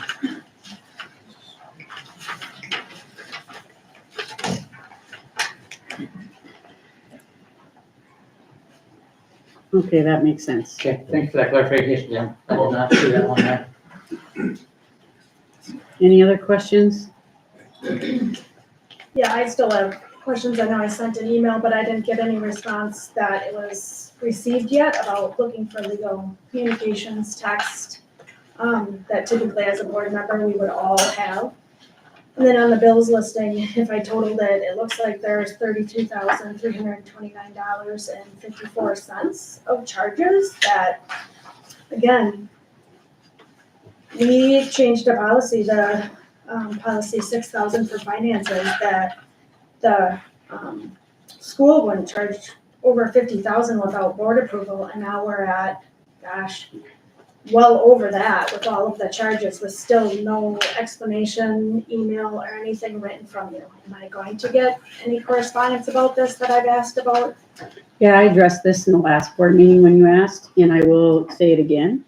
Out of that approximate $35,000, 12,000 is it from Fund 80, Title 9, open records request process, and some board governance. So it's not all part of the investigation. We can do an itemized statement for you if you want to see specifically what is related to the investigation. I And do. don't interrupt. We can do an itemized statement, or we can have Dan break this out and say what is contributed to the investigation and what is contributed to the regular school business that we would have. So the $35,000 is not all contributed to the investigation. It's doing business work as usual. That would cover the Fund 80, the Title 9, the open records request process, as well as board governance. There's also an $1,885 new charge for the recall petition by Rain. And one of the things that we need to look at is to see if we're going to get any more legal fees in relation to the recall. So with regards to legal fees, I think what's best in order to be transparent is that we can break down from the time of September to present what each of these legal fees are for so that everyone has an understanding. So Why are we incurring for the recall that I started?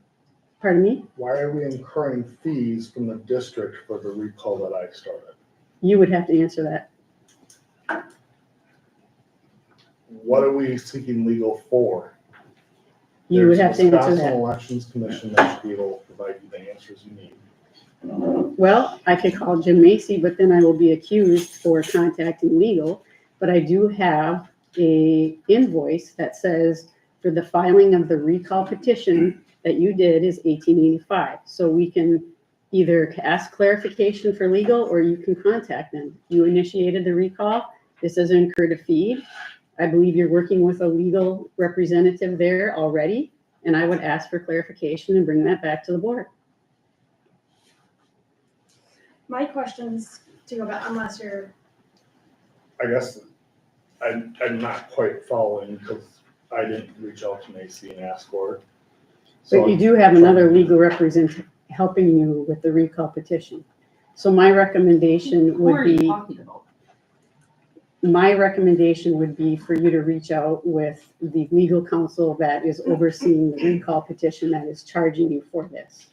Or we can work with Ron and Ron can do that on our behalf. Are you utilizing somebody? No.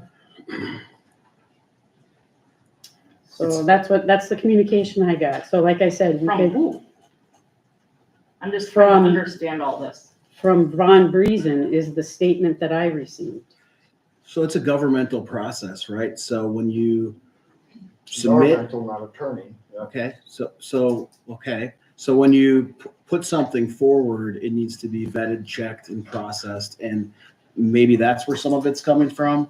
I would assume that there's, you know, I'm gonna agree with Rain on this. This is something that the clerk handles and should have been, Wisconsin Elections Commission should have been the Yeah. avenue of, mhm. and it shouldn't have Not the taken attorney. 5 hours for an attorney to tell you that. well, let's seek clarification on the invoice then, and we can share that with everybody. So I would really like to know, you know, why we have an $1,885 bill for the recall election as well. So let's look into that and ask our attorneys. That's all that can be said. And that's something that you can follow up on, Rain? Can I reach out? You want me to reach out Yeah, to we're not Macy or supposed to not? Reaching out to the lawyers. You do it, Angela? Okay, I can do it. I can work with Ron. We can give you the bill and show you. I I want to can do that if you want. I do.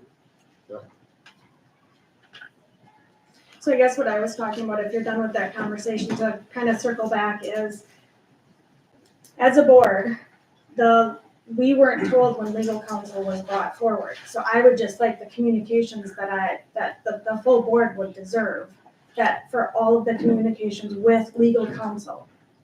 So for whatever they are. So this isn't something new that I'm asking for back since July to know what the legal, the email stated, emails, text, anything with legal counsel communication that you had, so I can understand what. That's an open your- records request. It is not as a board member. I am required to get that, And just under like the all inve- of the other board members. And under the investigation, things need to be redacted. So if you want me to pursue that, I will need to contact legal counsel for that. It shouldn't be redacted as a school board member. No, if there's personnel information, school board members should not know their names. We need to protect our teachers. We need to protect all the employees here. So there's certain information that we know to know at a higher level. We let the administrators run with what they're doing, but names should not be shared. And that if something is on a legal document, it's going to have to be reviewed. It's going to have to be redacted. And So it took you over 6 months to tell me that, and That's- I've been asking. well, it's simple. I guess board I'm training. just confused Linda, about, the community is saying transparency. I'm just asking for information so I know You what's asked going this on. 2 weeks ago, and then I just went to WSB convention, and they say we cannot share the the communication with board members. So, I mean, if we need to have this clarified, then we can go ahead and bring Macy in here, but there's going to be charges. Well, I don't know what the charges are now, so you And bring them we in are, here and sit we at are the going table. to give you those charges. WSB says that we have every right as a board member to have Yes. those communications. Well, I'll pull it They- up on they're- my phone if you want me There, to. excuse me, we're getting into the weeds here. We're talking about bill listings. If we have questions about the bill listing, then let's ask the attorney for clarification and send them to the board members. So I propose that we move forward. I'll call the question to approve the bill listings. So if we move forward, you're saying there will be no more legal fees. I mean, budget was originally 15,000. We're way over that, and some of us don't even know why. Melinda, I'm trying to tell you that as a board, and what we can do for you is we could break out these legal fees to tell you what is school law, what is actual business, and what is part of the investigation. We can do that for you. Ron is going to do that. Dan can do that for you. As far as saying that we're not going to incur any more legal fees is not something that we can promise, because if we have anything that, don't interrupt me. If we have any other things that take place, whether it's, a student issue, a teacher issue, personnel, whatever, we still have to seek legal counsel. I cannot guarantee you that. So I think the best thing is to move forward with, let's have a workshop that we can go over every legal fee and what it was for, to help you answer that question. As far as learning more about the communication between legal and the board, I have to go to Macy for that, as I was instructed by Macy that things need to be redacted. Okay, so Okay. what I am asking is just to be told ahead of time. Not that we won't be going to legal, because we put it into policy to get the school that has to get our okay, but now we're at like $75,000 between the last fees and this fee. And all I'm saying is, just like way back when I asked, why aren't we being told before legal is contacted? And this is what you're talking about way back. I wanted to talk about that policy, to put that in the policy, that we would know ahead of time. Typically, that is done for the board. And So I was under we advisement. can move forward. Don't interrupt, please. Well, I thought you were done. We can move forward when all I want is the information. All I want is the transparency. And I'm under advisement that when you asked for that legal counsel policy on the agenda, that we couldn't put it on there because it would interfere with the investigation. The answers I give you, you do not like. But that's what this is about. So we can continue to argue, or we could do a takeaway here, do this offline, and try to figure out what we can do to get you to answer the questions properly. I call the I question. answered the, we're having a conversation, please don't stop. Okay. I asked and showed you exactly the paragraph wording I wanted to add to the policy. That was not the response you gave to me. That is the response I gave you in an email. No. And it was from Macy. So we can sit here and go back and forth. I'm not going to argue. I will take it under advisement, and we will make sure that you get the information that you need, and so that you fully understand what you're asking. Do I have a motion to approve the finance for the monthly bills, listings, and receipts? I'll make a motion to approve the monthly bill listings and receipts. And do I have a second?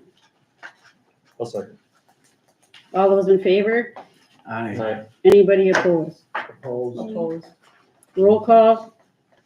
Those that accept or make a motion to approve the finance. Jeff, Yes. Tony? Yep. Angela, yes. Melinda, No. Rain, No. Tiffany? No. And Mike. Yes. Motion carried. All right, next thing that we have on the agenda is the administrative and board reports. So Ron, would you like to take care of this? Yeah, I made an attempt to try to introduce myself and get to meet as many of you as I could when you guys, came in. For those who I wasn't able to do that with, my name is Ron Sari. I am the interim superintendent. Today is the 10th day on the job. So I'm keeping track of the day and what we're able to accomplish. I want to make it clear, I work for the full board. I'm not going to get into picking sides. I am going to be respectful to the full board. I'm going to provide information to the full board and work to be as transparent as I possibly can. We do have a board information request policy. I think maybe what I'll do is I'll share that, and at one of our workshops, we can talk about that. I also want to talk about the chain of command a little bit. If you have an issue or a question, feel free to comment to me, to send it to me, and I can then filter it through the administrative team to get you the answer as quickly as I can. My approach to leadership, the administrative team is learning, and I'm learning here, but to take a collaborative approach, working with people. I believe in teamwork, and I'm here to work as a team member with you and to help us work as a team. I'm here to listen. This 100-day plan that I'm going to pull up here in a minute is really a learning and listening tour where I'm interviewing, listening to a lot of people, taking notes and trying to learn as much as I can about our organization, what our strengths are, what our weaknesses are, what we can do better. And I believe in no surprises. And so my goal is to work with the board to, I don't want to do a gotcha surprise to you, and I don't want you to do a gotcha surprise to myself as well. I've been very busy these last 10 days with one-on-one meetings. I think I have, well, I've got part of the board. I think I've had 3 one-on-ones with the board. So I'm working to schedule 4 more so that I can have my one-on-one with everybody. Most of the administrative team, I've been able to do that. I have approximately 25 community members on my list to meet. Some of you are here. When I meet with people, I ask, are there other people in our community or in our district that would be a good resource for me to get to know and meet? Like Jack here today, he'll be a valuable resource as a community member and a former principal here, former administrator as well. We have approximately 15 record requests in the docket right now. And so I'm going to meet with Dan tomorrow. We're going to have an extensive meeting. I'm going to take those over from Dan, and I'm going to work on trying to compile them as quickly as possible. I can't guarantee I'll be able to get them all out by the end of the week, but I'm going to work hard to try to get them out as soon as possible. And as soon as I get a record request, I'm going to communicate to you that I received it and give you a timeline of what I am anticipating, the length of time it'll take for me to produce that information for you and get it to you. Several of us last week were in Milwaukee at the WASB, the School Board Association convention.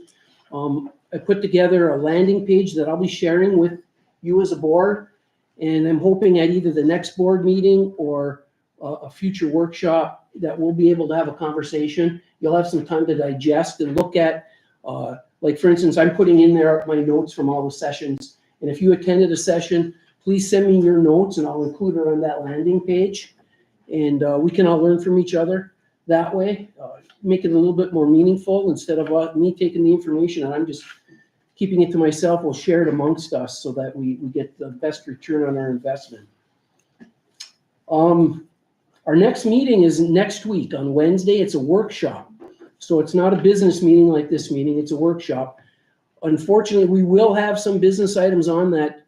My goal is not to have business items on the workshop, but because of the timeliness and what I'm learning. And, you know, I just want to introduce another gentleman here. Mr. Corey Jeffers is our new IT director.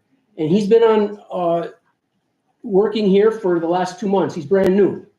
Our whole IT department is brand new. So I welcome him. He's doing a great job. He's gifted. And, you know, this is my 34th year in education, and I can honestly say, and I never told him this, I'm not trying to embarrass him, he is the best IT director that I've ever been around. He is talented. I'm very impressed.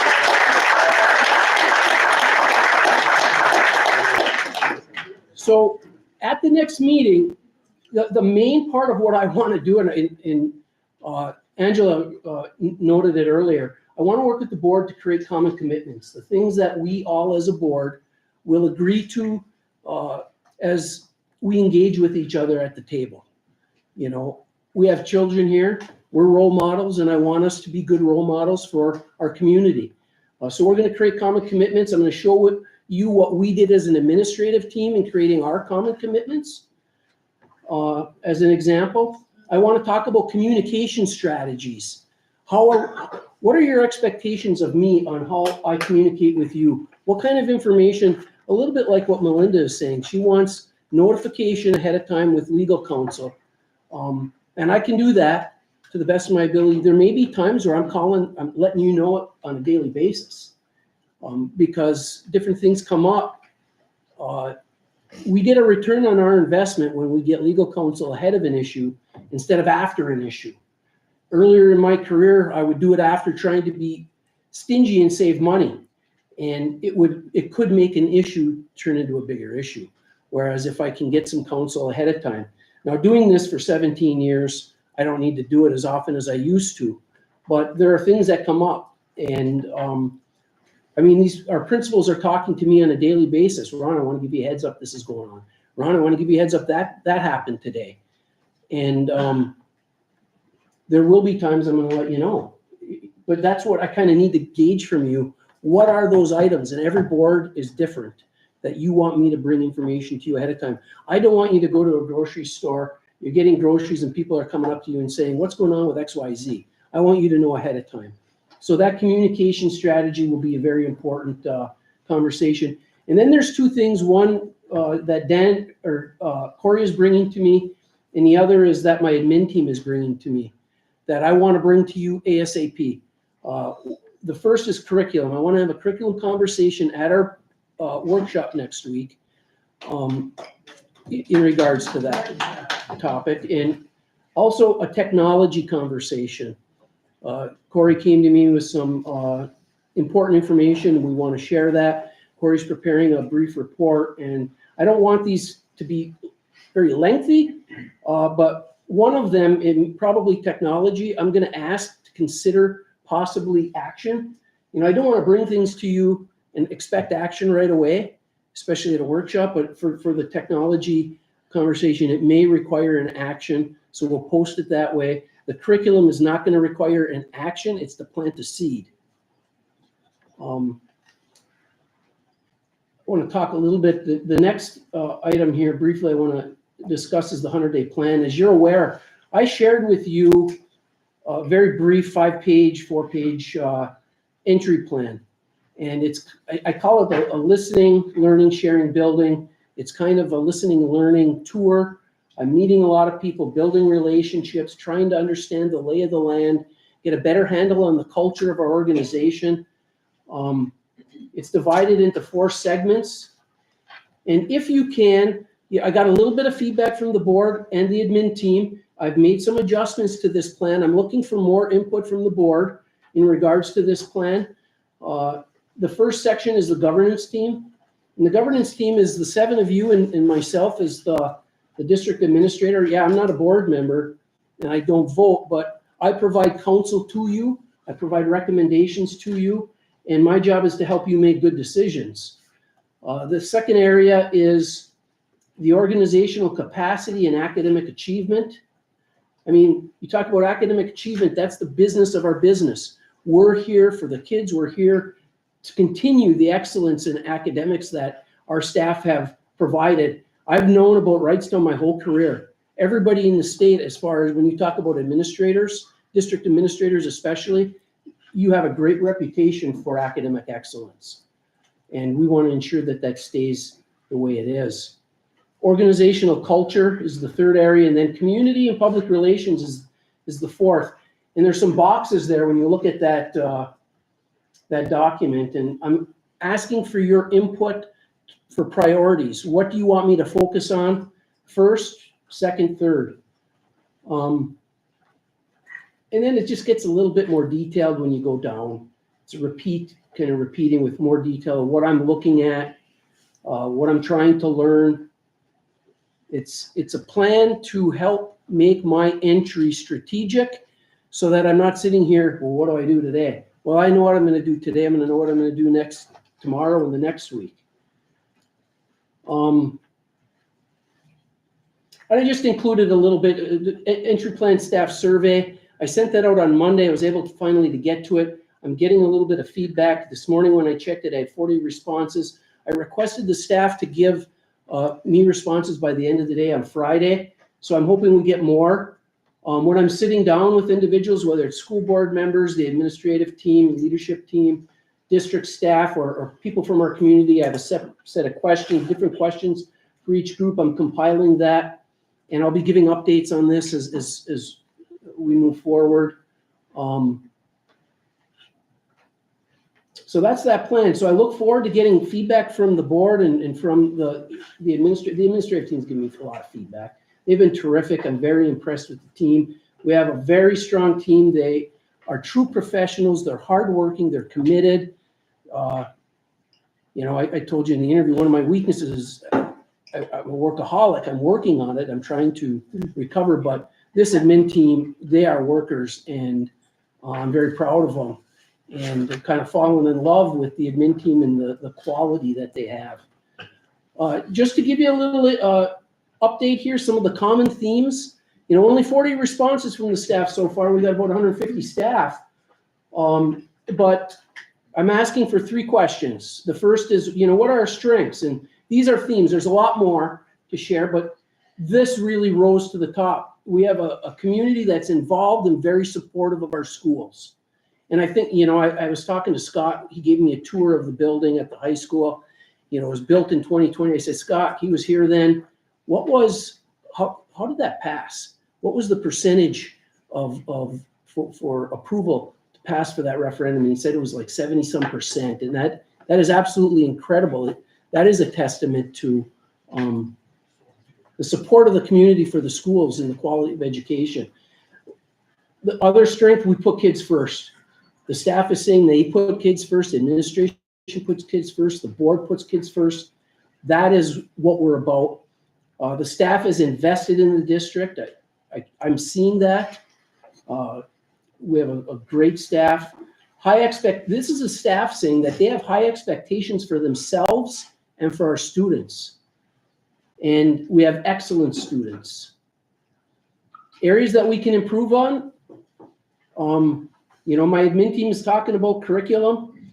Our staff is talking about curriculum. They're looking for a strategic plan. They're looking for direction. They're looking for improvement in the planning for professional development. They're talking about increased communication, and I think I take responsibility for that. I need to communicate better to the staff, and we're going to work on that. They talked about a long-range plan.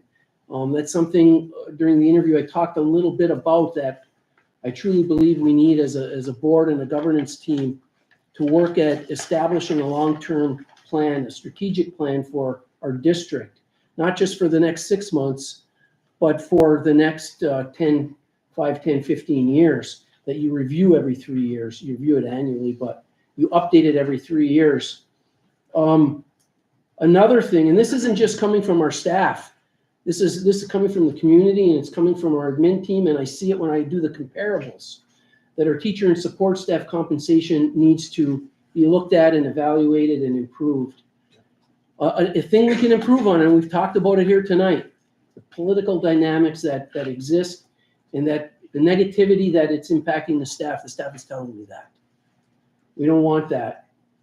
I'm asking for advice from my staff to me. What can I do? What advice do you have so that I'm coming in and I can do a good job? They're saying be visible, be open, be present, be straightforward, ask questions, listen. Help staff understand my perspective. I want to do this, not just a one-way street where I'm learning from them. I think our staff needs to understand me as well, and I want to do a good job with that. Staff is saying focus on relationships, be open to all points of view, be transparent. So those are things that I'm going to work on as your interim administrator. And finally, the recommendation, try to work to foster a positive environment, and I'm going to work to do that. My goal is not to divide. My goal is not to create issues. It is to be part of a solution and to do the best I can to foster a positive environment and unite us. I think there's more that we all, the community, the staff, the administration, our board have in common. I think there's more that our board has in common than we have differences. And I think we need to rally behind a uniting item for our community, our school district. And what is that item? I don't know what that item is yet. And maybe you can help me what that item is. I don't know if it's something having to do with the budget, having to do with something, but we need to talk about that because we need to unify around something that all 8 of us, all community-wise and administrative team and staff-wise, we unite around and move forward with. And finally, I try to keep my reports minimal, but this is the first time, and trying to have you get to know me a little bit too, so I'm talking more than I really want to, but, so next time, I'll give you another update on the people that I'm meeting right now. I have to meet people from the community. It's approximately 25 individuals. I think I met with 5 of them. That list of people to meet in our community is growing on a daily basis, because when I'm meeting with people, the last question is who in our community or inside our organization or district should I communicate with? Should I have a conversation with? And they keep giving me new names. And that's good. Today I met with the editor, Brad, back there, and it was a great conversation. I learned a lot, and he gave me some more new names. So that list keeps growing, and I'm working to meet that and meet those people from our community. And that's all I have, unless you have a question for me. Okay, thank you. Ron, did you want to do?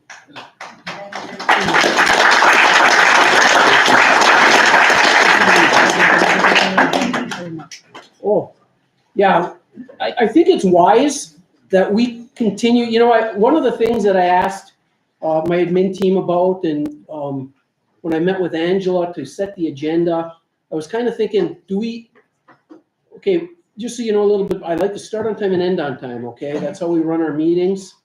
My goal is to limit a board meeting to an hour, if we can. No more than 90 minutes, because in my experience, you meet for more than 90 minutes, the level of effectiveness is just dwindles, So as I'm trying to, what can we do to shorten the meeting, the reports, but what I'm learning is that these reports are very valuable. People in the community really appreciate hearing the reports from our admin team, and I really believe our board appreciates it too, and so I don't want that to stop. So Angela reminded me, yes, we're going to continue with our admin reports, and so they're going to give a high level feedback to the board at each of these meetings, these regular business meetings, the board meetings. So you want to start us out, Dan? Would love to. Spent a significant amount of time this month working on our federal and state tax documents for staff and vendors. These are W-2s, 1099s, 1095s. They're required to be distributed by the end of January so that everyone can pay Uncle Sam. Happy to report that everything went out on time. Now we will shift our focus to the 25-26 school year, and we've begun the budget process. Also, the Department of Revenue has released our CPI number, which is 2.95%. So that's the number that we will use to project salary increases for staff. We'll put those numbers together and then bring those to the board to look over next month, start looking at those, and then we'll work towards a recommendation together and move forward from there. And that's all I have. Thank you. We had our ribbon cutting event for the book vending machine and had Ashley and Logan Rankin from Redefining Futures Foundation there to cut the ribbon, as they're the foundation that donated this wonderful machine to WS. And then we had Mrs. Wellhouse and Mrs. Comfort's classrooms there to join in the ribbon cutting. And Neil Fisher and Landon Eater received the 2 first books, which was super exciting. And thanks to Brian for being there to kind of capture that moment as well. We then had our second semester assembly that focused on being golden. We introduced the book vending machine to the whole school at this point, and our new initiative, the Golden Awards. Students can earn a golden ticket or a golden coin for the book vending machine by following the golden rule of treating others the way you want to be treated and having integrity, which is our school theme. And then the golden awards are to highlight positive behavior in the cafeteria, playground, hallways, and bathrooms. And I quizzed our 2 little boys right here, and they nailed it. So nice job there. We had our 4K registration night on January 14th just to get our new students into the building, to tour the classrooms, give parents an opportunity to kind of see what Wrightstown Elementary School 4K is all about, and to obviously register their students. We had a great turnout for that. Thank you to Penny and to Corey for making sure registration went smoothly for that. We completed, this was a big one, all of our Act 20 assessments through Ames Web, which is a new reading legislation. So we completed all of the reading plans, and now we're moving forward in meeting all of the student needs. I have to give a huge shout out to Kristen Higgins, Megan Kuntz, Shannon Skletzky, and Emily Geiger. This was definitely a team effort where all of us had all hands on deck to complete all of the work in the allotted time, because there's time frames for this. And then lastly, I started my Colleague Connect, where I spend 15 minutes with each staff member talking about just a couple of things. What's new in their life? What is going well at Wrightstown Elementary School? What do you need to continue to be able to lead with integrity? What could be improved upon for the second half of the school year? And then who would you like to give a shout out to in the building? For me, it's just a great way to connect, kind of see how they're doing as a mid-year check-in with all employees. It doesn't matter who you are. I meet with them for 15 minutes and it's a highlight of my time. It's happening here. Thank you. I'll go next, since Yep. I'm in line here.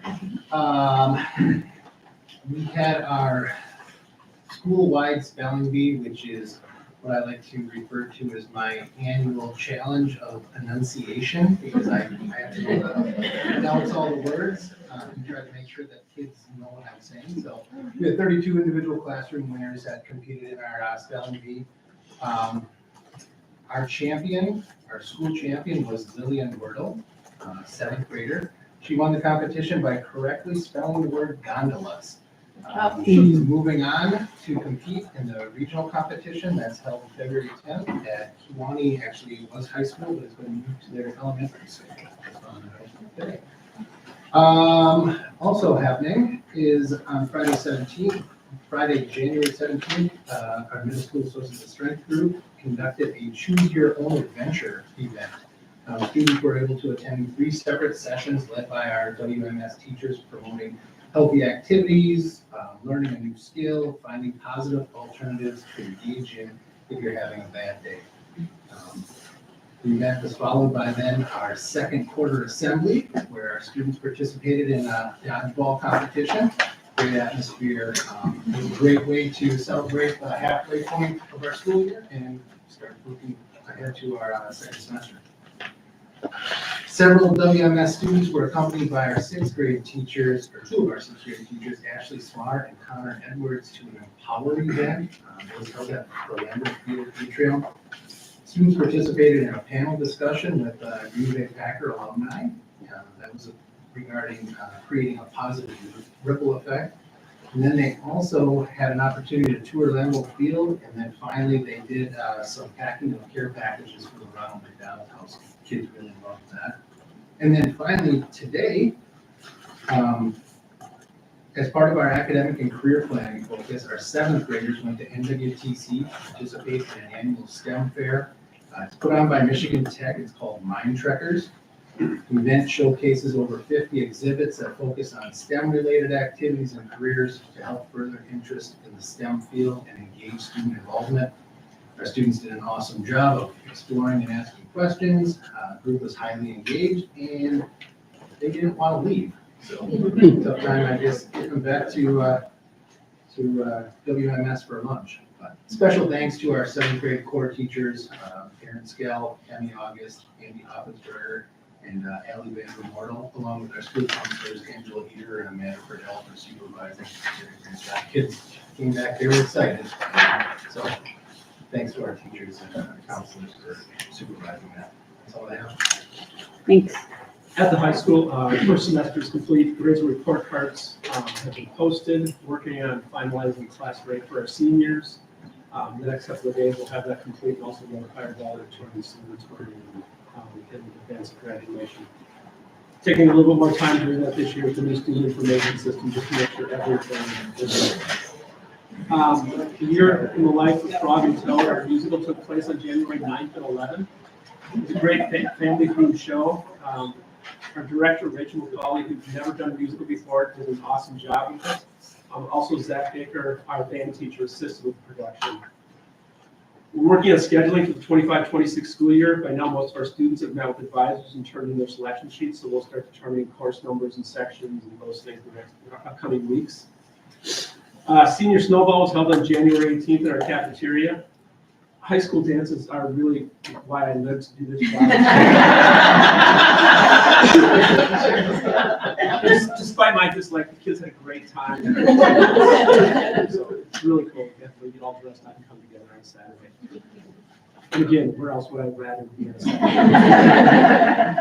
FBLA regionals are coming up this weekend in Shawano. Our FBLA has a 15-year winning streak at regionals. Mr. Dell's our advisor. We have 89 students competing on Saturdays, hoping for a few more, but we're sharing some kids between forensics and FBLA this weekend. So he's looking to extend that streak, and he's always cautiously optimistic.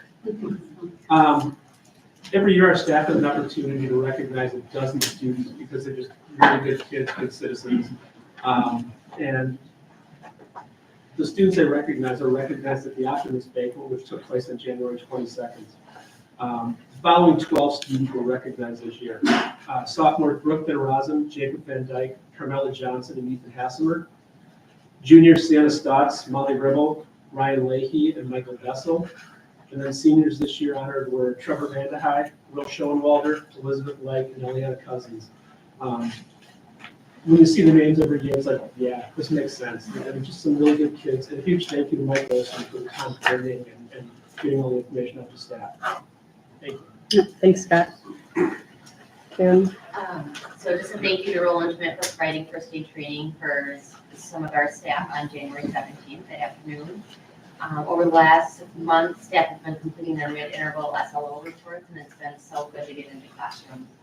We have lots of amazing staff, which some of them are here, so it's been really fun to see their work with kids. Thank you to Ms. Sandra McNabb. She's our special education coordinator. She just continues to do an excellent job working with our special education teams, doing progress reports, and we have on average in special ed department at least 3 IEP meetings a day. So that's all the work of the special ed staff. So that's awesome. And then our EL staff has been working hard on completing access testing with our EL students over the last month. They've also done a great job. That's it. Thanks. Craig? All right, it looks like I'm last, and usually I'm the longest too.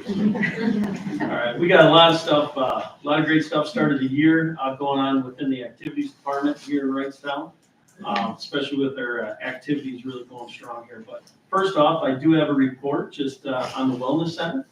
All right, for the past year. Today actually is the 7-year anniversary of the Wellness Center being open. Since the first year of use, we have doubled in the total check-ins. Last year alone, we totaled 38,232 check-ins, which is 4,000 more check-ins than the year prior. We have approximately 795 current members, and we actually got 211 brand new members added this past year. We continue to offer some great selection of classes such as Misfit, Bar, Yoga, and of course our popular senior and strength and stretch weekly class. With some of our, I call them the goats of the community that come here Mondays, Wednesdays, and Fridays. Jeanette Rostam, we're very lucky to have her. She also offers some independent personal training services as well. We'll host this year our 5th annual health fair on Wednesday, March 26th. That's where we're bringing a lot of vendors for health and wellness that anybody can come in and check out. It's been a huge success. Also, led by our teacher, Derek Erickson, we partner with the American Red Cross. We have this blood drive every couple of months. They actually worked it out for our blood giving schedule. All right, we have a lot of students and staff and community members that take part in this. All right, we have some students that help run this, and the more pints of blood that we donate, the more money they get in scholarships at the end of the year. So it's a pretty cool partnership, and it helps everything. It's really connects with the community. Lastly, another thing, our school partnership with Bell and Health, our licensed athletic trainer, Roland Schmidt, that we've had for many years. I say all conference for 20 years. He's always available by appointment to give a free pain and injury consultation in the Wellness Center. So that's a couple things there. If you haven't been there, please check it out. Big news, we have a big shout out to our dance team. We earned the Northern Regional Dance Championship last Saturday in Division 6 Comms at DC Evers High School. All right, awesome job. We have a small team, but this team is super talented. Juliana Coonan, Ireland Donovan, and Audrey Skoleski. They do an awesome job. They also took 3rd in D3 Jazz, and they'll compete this weekend for a state championship in lacrosse. Tomorrow at school, we'll hold a send-off for them at 10:50. They're leaving at lunchtime. All right, heading over to lacrosse.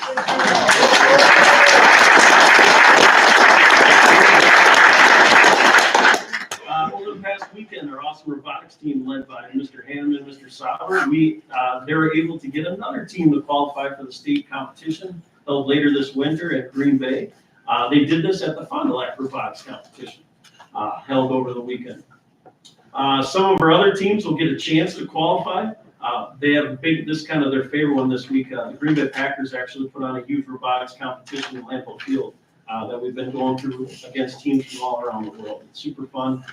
It's super good time to go and watch. Our FBLA team, I know Scott talked about it before, the 89 members, the cool thing, we actually need 2 buses to transfer all our students to Shawano this weekend. They're going for their 16th straight regional title. One of the main reasons is because Mr. Dell, he's awesome, all right, but just also we have almost over 100 members. That's about a quarter of our school is belonging to this organization. We bring there with the biggest team and it helps out a lot. All right, so we're hoping that we can get a lot of people that will qualify for state. That's going to be held in Green Bay in April. Our Wrightstown FFA team, all right, they have had some groups also take part in competitions. Our first one, our FFA Dairy Products and Milk Quality Team won first place at the National FFA Northeast Wisconsin CDE contest. 32 teams and 135 individuals from across the country actually took part. All right, and we had a couple top 10 finishes. Victoria Watska took first, Molly Rubel second, Aubrey Balker 8th, and McKenna Dandere 9th. Also, we had Gracie Fernandez, Matthew Lobb, Sienna Stelz take part in the Wisconsin FFA District 25 speaking contest. Gracie was runner-up in the prepared speaking, and Sienna placed second in the discussion meeting event and won the I always screw this one up. Extemporaneous speaking contest. I taught social studies for 15 years.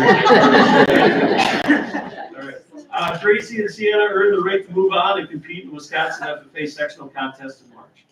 Victoria Watska and Elena Schultz, National FFA Agri Science Fair finalists, they were actually invited and they were on a podcast with other Wisconsin FFA state officers, encouraging, providing helpful hints for all the FFA members in our FFA Agri Science Fair events. Thank you to our FFA team and Mr. Pinchard, our advisor. All right, our awesome Wrightstown Forensics team led by Mr. Winkler opened our 2025 season last week. And they got in Appleton East, and they got 4 individual category championships and a second place trophy overall. The tournament featured 15 schools from across the state, and Wrightstown's 39 entries earned 255 points, narrowly falling to first place Kakon. Our Tigers were led by seniors Natalie Garcia and Reagan Jutman. Garcia advanced to finals in all 3 of her events, including unanimous first place finish in the varsity pros. Jutman advanced finals in 2 of his 3 events and secured first place in both original oratory and solo acting series. Joining Garcia and Jutman as individual category champions was Jules Capel, who were in first place in expository speaking. We're actually going to host a forensic competition, kind of a smaller one, this Saturday in the middle school. Thank you, Mr. Culverts, for letting us use that. Our National Honor Society, all right, led by Mrs. Grobel, Mrs. Lukey. We host our annual Flyaway Cancer Night during our girl-boy basketball doubleheader with FBL, Fox Valley Lutheran on Friday, January 3rd. This is always an awesome event each year. It includes all our NHS members organizing and running a Miracle Minute, airplane toss at halftime, and then, of course, basket raffle prizes. They also go out and connect with local business people around. We're very lucky. We have partnered with Eagle Graphics and PrintPro, who definitely helped the school, great partners with the school, along with Appleton Lane, we're willing to match up to $1,000 collected, along with Weezy Brothers Farms, that also helps the school a lot too, who matched up to $500 money collected.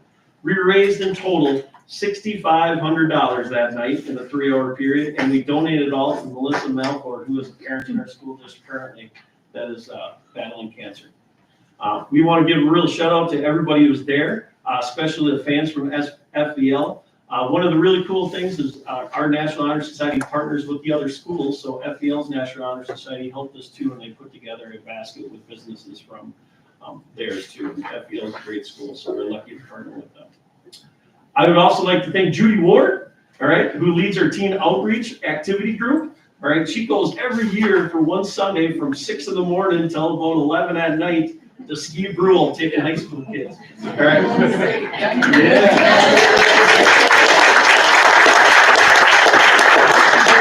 Sunday, she has blast. She has a huge heart, and a lot of these kids that she takes there, they'll never go skiing ever again. and they'll never have that opportunity. But she goes there, and if you know Judy, she has the biggest smile, the biggest energy, and just infectious. So thank you to Judy for that. Teen Outreach is one of our great groups. It's not a competitive group. It's just another way for kids all right, and a co-curricular, all right, extensive art curriculum that they can get together and they can just enjoy each other's company and be themselves and feel safe. So it's awesome. Thank you, Judy. Going on with sports, we're getting close down to the end of the year. Our girls basketball team is currently 7-9, 7-4 in conference. They will play at Luxembourg Casco tomorrow. We're hoping to end the regular season with strong momentum and get in the WIA playoffs and make a run. I think that's possible. Our boys basketball team is currently 8-7 with a 6-5 conference record. We will host Okata Falls this Friday, which should be an awesome atmosphere in the Tiger Dome on a Friday night. It was mentioned earlier, our band led by Zach Baker is definitely a must-see. They'll be playing during pregame and halftime. All right, always very entertaining, especially Jacoby going on those drums. All right, so yeah, but thank you to Zach and all the stuff we're doing there. So hopefully you can come out and support the Tigers. Wrestling will finish up the regular season tomorrow night in the Tiger Dome as we host that green team to the west of us. Before our varsity match, we'll be recognizing the 20-year anniversary of our 2005 WIA State Title Team Wrestling Championship and our 5-year anniversary. Doesn't seem that long ago. Our 2020 WIA Team State Wrestling Championship team as well too. So hopefully a lot of those members can come in there and give us a little extra go against that green team to the west. We'll be actually hosting the WIA Girls Wrestling Regionals. This is the first time ever in WIA on Friday, February 14th. All right, so if you don't have any Valentine's Day fans, come to the Tiger Dome and watch the girls wrestling. And we'll all be there. All right. Our boys wrestlers will compete in WIA Boys Wrestling Regionals in Denmark the next night. All right, our next day, Saturday, February 15th. So good luck to our wrestlers.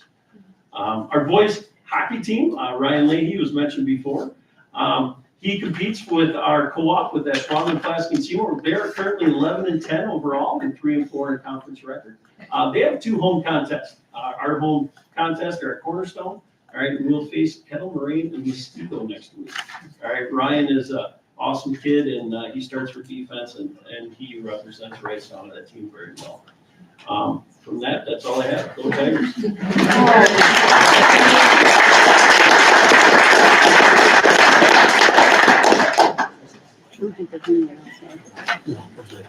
Okay, so I just, next up is the meeting summary, and I always like to end on a good note, and this is really good stuff to hear from all of the administration.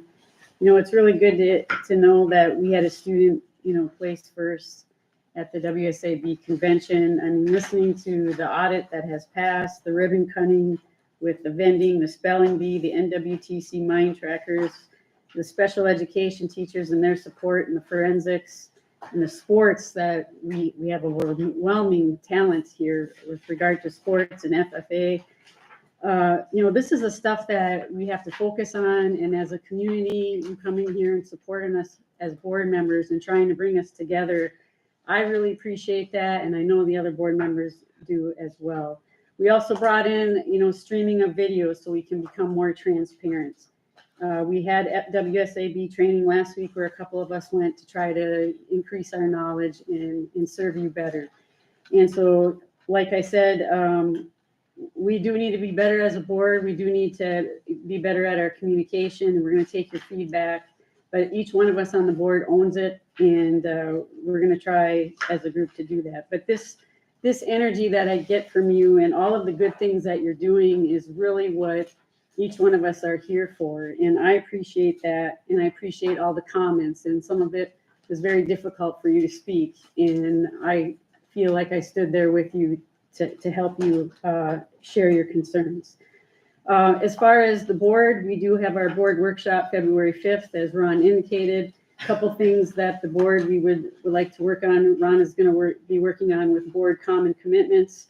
We're also going to take a look at taking a review of our board agenda, taking a look at a consent agenda, as well as adding a future agenda topics items for future board members to have more input into what we are going to discuss at our board meetings and our board workshop. And then lastly, I do want to welcome Ron. I think Ron is a great leader. He has a lot of experience as a superintendent. He's very strategic, and he's coming into a very difficult situation. I wish that we would give him the opportunity and the time to to get acclimated and give him the support that he needs. So again, thank you for everybody that's coming and all of your concerns, questions, and comments. Again, I want to end this on just focusing on the good stuff that this school is doing and try to not leave here and continue to be personal attacking or divisive amongst one group or another. Let's try to pull together, and I will do that myself. On that note, do I have a motion to adjourn the meeting? I'll make a motion. Thank you, Tony. Do I have a second? I will second it. Thank you, Mike. All those in favor? Aye. Anybody opposed? All right, motion carried. Thank you. Have a good night.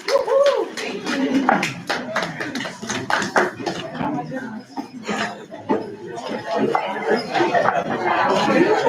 you.